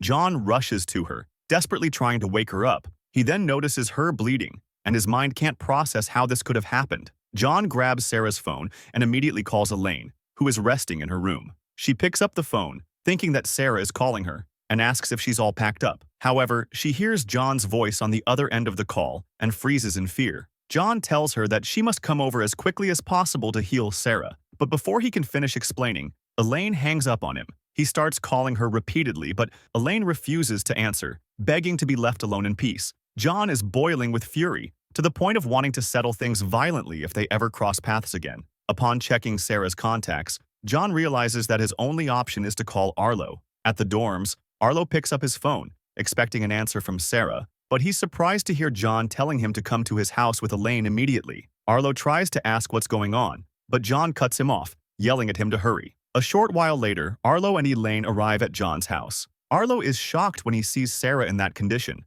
unable to comprehend how this is even possible. Elaine rushes to her, asking how she ended up like this, but receives no answer. Elaine is perplexed, knowing that Sarah is undefeatable and doesn't know anyone capable of doing something like this. She immediately turns to John, asking what he did to Sarah and how he dared to do something like that. She keeps rambling, and slowly John begins to get annoyed by her accusations. He finally snaps and demands that she shut up as he slaps her. Elaine is shocked, not believing that John actually hit her. John yells, demanding that she heal Sarah right away instead of talking nonsense. Slowly, Elaine uses her ability, and Sarah's wounds begin to heal. Arlo watches the scene, trying to figure out how Sarah got hurt. Maybe she encountered someone who overpowered her. But he immediately rejects the idea. Maybe someone jumped her. But that's also ridiculous since she's too fast. The only explanation Arlo can think of is that Sarah didn't use her ability when she was attacked. Elaine finally finishes and nervously explains that Sarah's wounds are healed and she should be fine. However, John menacingly asks her why Sarah isn't waking up yet. Shaking, Elaine says that she's not sure why, that she's healthy, but something must be wrong. John stands, yelling sarcastically that any idiot could say that, and he wants to know exactly what's wrong. Elaine is completely terrified, swearing that she truly doesn't know. John gets ready to slap her again, calling her a failure of a healer. Elaine shrugs and braces for the hit, but before it can land, Arlo grabs John's arm and demands that he stop. With anger in his eyes, Arlo tells him to figure out the reason himself if he's so eager to know. Without flinching, John stares at him and demands that he remove his hand from him. Arlo keeps holding John's arm for a while, but he eventually complies and releases it. John stares at Elaine again, and she instantly reacts, raising her arms to shield herself. Upon seeing that expression, John recalls that Adrian used to protect himself the same way. He shifts his gaze back to Sarah and begins using his ability. He places his hand over her as a black aura starts emanating from it, as if scanning her to assess her condition. Elaine watches anxiously, wondering what John's ability could be. Meanwhile, Arlo immediately realizes that John is searching for other injuries. Suddenly, John's eyes widen, and he turns Sarah's head to reveal her neck. He just discovered the small wound caused by the needle. Both Arlo and Elaine are caught off guard, especially since not even Elaine's ability was able to detect that cut. John's fury begins to build as he demands to know what that injury is. Arlo explains that it was likely caused by a needle used to drug her, and that's probably the reason why she hasn't woken up. John's hand continues to emanate aura, and he uses it to heal Sarah's wound, revealing that he copied Elaine's ability. He states that the only thing he wants to know is who did this to her. Sarah remains unconscious on the floor despite being completely healed, so John carries her in his arms. Without saying a word, John decides to leave with Sarah. Elaine calls out to him despite being afraid, but Arlo quickly grabs her arm, telling her to let John handle things his way. In John's room, Sarah rests on the bed while he stays by her side, vowing to find whoever is responsible for what happened. Arlo remains in the living room, reflecting on the fact that in the 3 years he's known Sarah, she's never required medical attention. The idea that someone managed to outpace her reflexes and even neutralize her rewind ability is deeply unsettling. Arlo considers that someone that powerful roaming freely in the city is a serious threat. Suddenly, Elaine appears beside him holding a glass of water. She offers it to Arlo, but he rejects it without hesitation. Elaine doesn't react. She seems used to it. She sits next to Arlo and asks if everything is all right. Arlo responds by asking why she's bringing that up, and she admits she's noticed him acting unusually. Arlo is typically assertive, but when John is involved, he changes entirely and becomes passive. Arlo is taken aback by her words, but Elaine goes on, asking if John is actually much stronger than him and if he's the real king now, but they've decided to keep it a secret. Elaine fixes her gaze on Arlo and asks if he's now obeying everything John says. But when their eyes meet, she only sees Arlo glaring at her with a menacing stare, making her tremble instantly. Terrified once more, she apologizes, saying she's just confused by everything that's happening. Arlo simply replies that as long as no one provokes John, nothing will change. Elaine watches him nervously, choosing to believe his answer. Later that night, John falls asleep while watching over Sarah in his room. In the living room, both Arlo and Elaine also remain there to sleep. The night passes quietly, and no one notices the van approaching John's house. The people inside the van begin scanning the house from outside and fire a strange beam of energy at it. It triggers an unknown effect on everyone inside the house. A figure teleports into the living room and approaches Arlo and Elaine, holding a knife. Elaine stirs slightly upon hearing a sound and sees the intruder about to stab Arlo. She screams in fear to wake him and hurls herself in front of Arlo to shield him from the attack. Arlo reacts instantly, activating his ability, reinforcing his arm and grabbing the intruder by the neck before slamming him into the ground. He erects a barrier around both of them while demanding to know the reason behind the assault. Elaine removes the knife from her arm and begins using her healing ability, but notices it's barely having any effect. She then inspects the knife and realizes it's identical to the one Sarah had with her. This guy must be connected to her attack. Upon hearing that, Arlo smirks and tightens his grip, demanding the man to start talking. Suddenly, John turns on the light and yells at them to be quiet, but the scene before him leaves him stunned. He demands to know what's going on,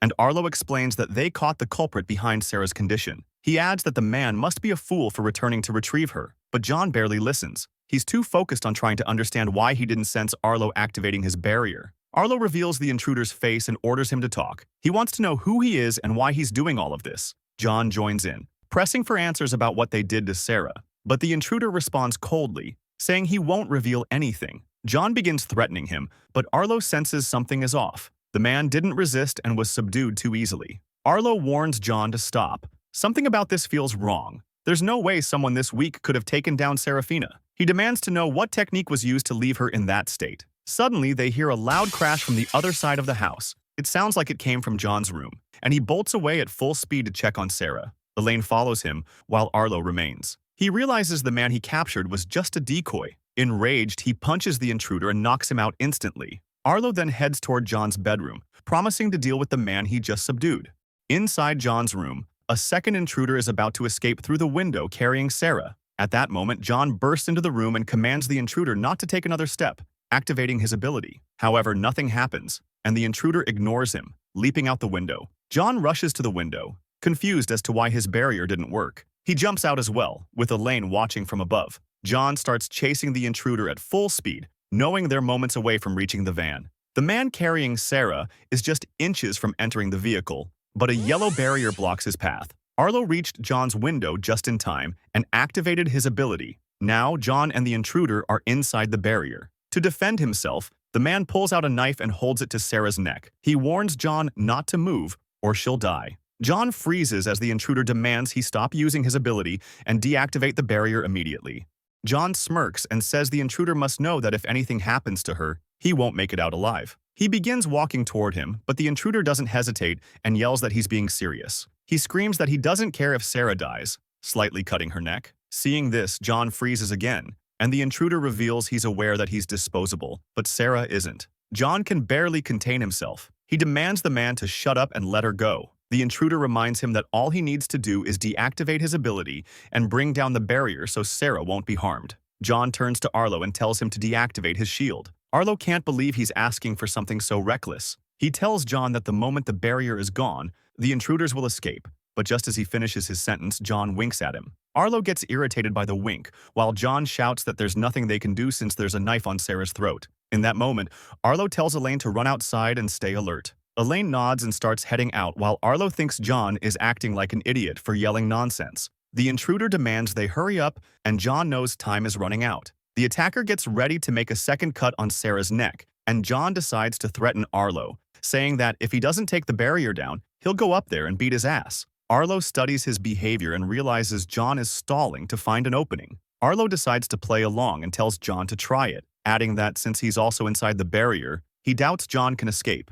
They keep arguing while Elaine remains in position with a knife, growing desperate watching them fight in such a critical moment. The intruder loses patience and orders them to stop and let him leave. But in that instant, he relaxes slightly and lowers the knife from Sarah's neck. John spots the opening and closes in, using the intruder's speed ability. He grabs the knife away from Sarah and tells the attacker that he's done. John strikes him with a powerful knee, follows with an elbow, and finishes with a punch, leaving the intruder completely unconscious on the ground. John walks up to him, ready to continue beating him. At that moment, Elaine exits her hiding spot and tells Arlo to open the barrier. Arlo reshapes the shield, and Elaine steps inside. She rushes to Sarah while John holds the intruder down. Elaine is frantic, asking Sarah if she's okay. But despite everything, Sarah still doesn't wake up. Elaine starts dragging her away from the scene, while John demands the attacker to wake up, holding a knife. Boiling with rage, John gets ready to stab the man, shouting that he better never touch Sarah again.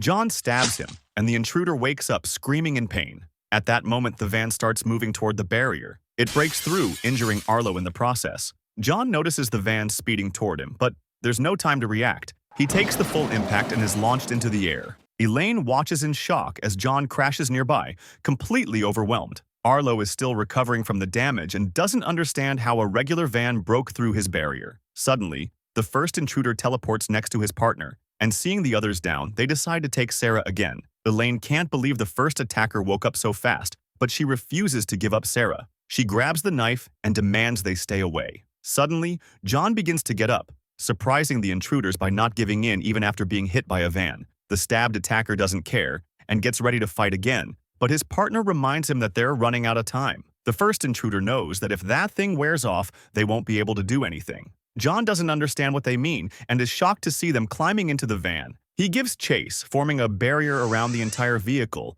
but just like with Arlo, his shield is pierced effortlessly by the van, sending sharp pain throughout his body. He collapses as Elaine runs to help him. They watch the van disappear into the distance without leaving any answers behind. John remains on the ground, his eyes burning with the desire for revenge.